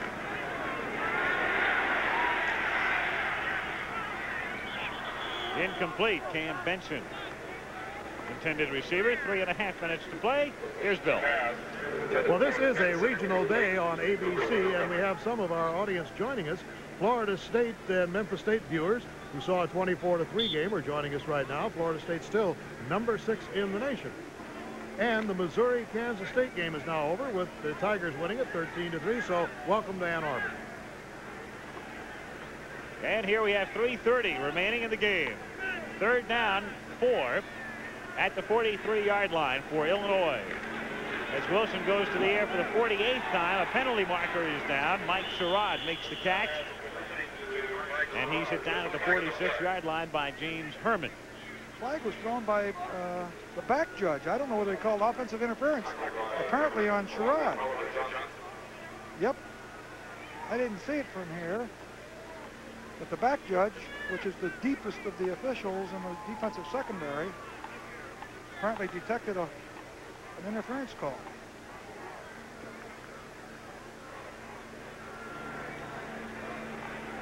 They've had a lot of penalties in this game. They must be up around 100 yards. As a matter of fact, 117 yards to be exact. That's an awful lot of penalties. So back at the 28-yard line are the Illini, and lost it down on that too. So it's 4th down, and they'll have to kick it away. The score, 45-14, Michigan. They led at the half, 31-14. Have never looked back. We've got a marker down. Michigan had too many men on the field as the kick is away and goes out of bounds near the 40-yard line. but the Wolverines were trying to get the 12th man off the field in time and were unsuccessful. So a marker went down back near the line of scrimmage. 3 minutes and 7 seconds remaining.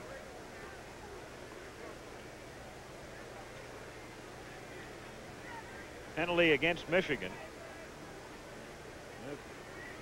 Hardly of any consequence at this point as Schembechler and his gang starts to look ahead to the remaining portion of the schedule. Coming up following this one, most of you will be seeing Navy against Washington. Some of you will watch Furman taking on Appalachian State, or Massachusetts against Boston University.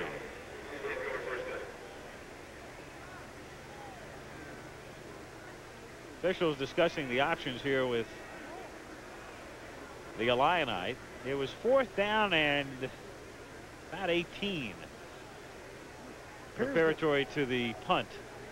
I think they're going to go ahead and punt it again because it's only a 5-yard penalty.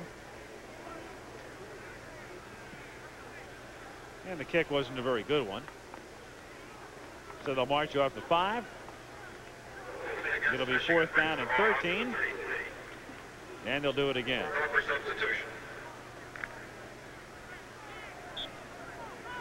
Reminder coming up tomorrow, college football 80 highlights of those games, including the Southern Mississippi-Alabama battle coming up tomorrow.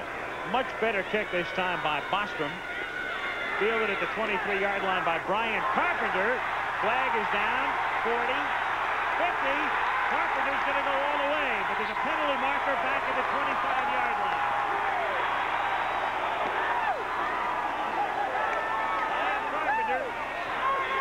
Goes in for the touchdown. But let's see about the flag. They're going to bring it back. I think it was a clip. 78-yard run back. But that's just for the videotape collection of one Mr. Carpenter. That's not going to show up in the record book. I know he's disappointed. It was a terrific run. It really was. Looked like he was knocked down.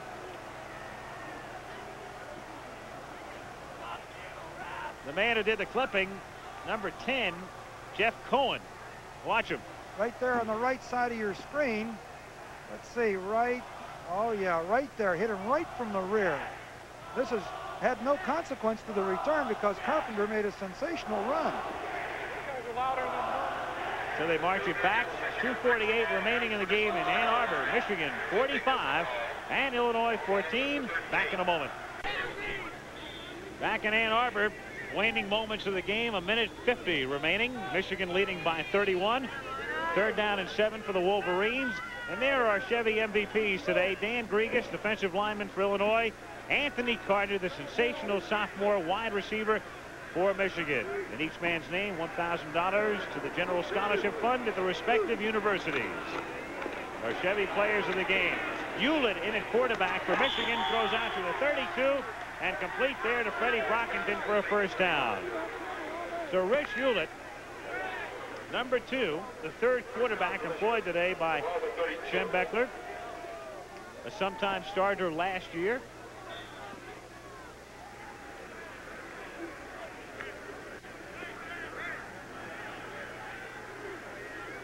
Hewlett, who started the first 2 games this season while Wangler was still basically on the mend. Giving it to Kerry Smith, who carries out to the 33, and we have 1:18 remaining in the game. Wolverines have been very impressive, I think, in this ball game, both on the ground, in the air, versatile, and I think the defense, even though they gave up some yardage and a couple of touchdowns, overall did a very fine job. Certainly against a running game. Illinois has just taken a timeout. Defensive timeout. Stop the clock with 1:10 remaining. And the Wolverines leading at 45-14. Back in a moment. Rich Hewlett has just carried for 5 yards out to the 38-yard line. It'll be 3rd down and 3. And as we run out of time here, let's take a look at the scores. Alabama leading at the half. Texas leading at the half, but only by 3 over SMU. 6th-ranked Florida State, a winner over Memphis State. North Carolina stays unbeaten, 31-3 over East Carolina. 3rd and 3. And Tom Hassel gets hassled on his first and only carry of the day as time will expire for Michigan here shortly. Ohio State leading in the second quarter, 21-0 over Wisconsin, as Illinois has just taken a timeout. Penn State in the third, leading West Virginia 10-0. Syracuse the winner over Rutgers, 17-9. BC taking care of Army in the fourth quarter, 30-6. Lehigh with the advantage over Bucknell in the fourth. And Delaware leading William and Mary in the fourth. Princeton, the Tigers, out in front of Harvard in the fourth quarter. Yale shutting Pennsylvania out in the final period. Cornell a winner over Dartmouth, 7-3. Colgate 10 over Columbia in the third. Brown in the fourth, leading Holy Cross by 11. And at the half, the Panthers out in front of the Vols, 16-6. Second quarter, Mississippi State 10, Auburn nothing. Third quarter, Mississippi 13, Vanderbilt 7. Michigan to punt. Don Bracken. Line drive boot. Fielded at the 12-yard line by Zerbel. Tripped up there at the 14. And other scores, Florida 13-0 over Louisville. In the fourth, Maryland had a tough time with the Blue Devils to come out a winner by 3. State leads Clemson by a touchdown in the fourth. Virginia 17, Wake Forest 14. In the fourth, Tulane leading the Rec 17-0. In the third, Richmond out in front of Virginia Tech 13-0 in the third. Villanova leads BMI 14-0 in the third. Dave Wilson. He's gone all the way, and with 21 seconds to play, he throws incomplete. I want to thank our statistician, George Hill, out of Seattle. Our spotter, Kelly J. Hayes, out of Malibu. Purdue leading Michigan State 9-8. Second quarter, Northwestern at the half with a 3-point advantage. How about that? Minnesota leads Iowa 7-0. Third quarter, Bearcats trail Temple. Oklahoma, Iowa State locked up in the second. Second down and 10 from the 14-yard line. Wilson for Martin. Can't hold on at the 29-yard line, and we've got 12 seconds remaining on the clock. Tigers, a winner over Kansas State by 10. Oklahoma State leading Kansas 9-7. Baylor, TCU just getting started. Rice leading A&M early. Final score, Grambling a winner over Jackson State. So you are up to date. Of course, stay tuned. Navy, Washington to be seen in most parts of the country. Just a few minutes.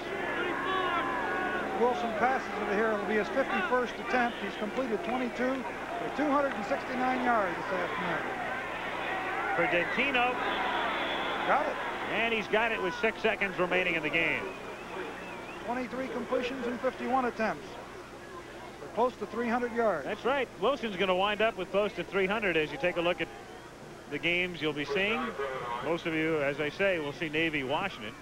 So Wilson close to 300 yards, but let's face it, Illinois has not been in this one. Not when you since, give up the first quarter. You give up 375 yards on the ground. A lot of yardage. 6 seconds to play. First down, Illinois at the 34-yard line. Wilson, incomplete, and still 1 tick left on the clock. Cam Benson, the intended receiver. One more play. All right, Harry, they used to call you a genius when you were coaching. How do you pick up 31 points in 1 second? Do what?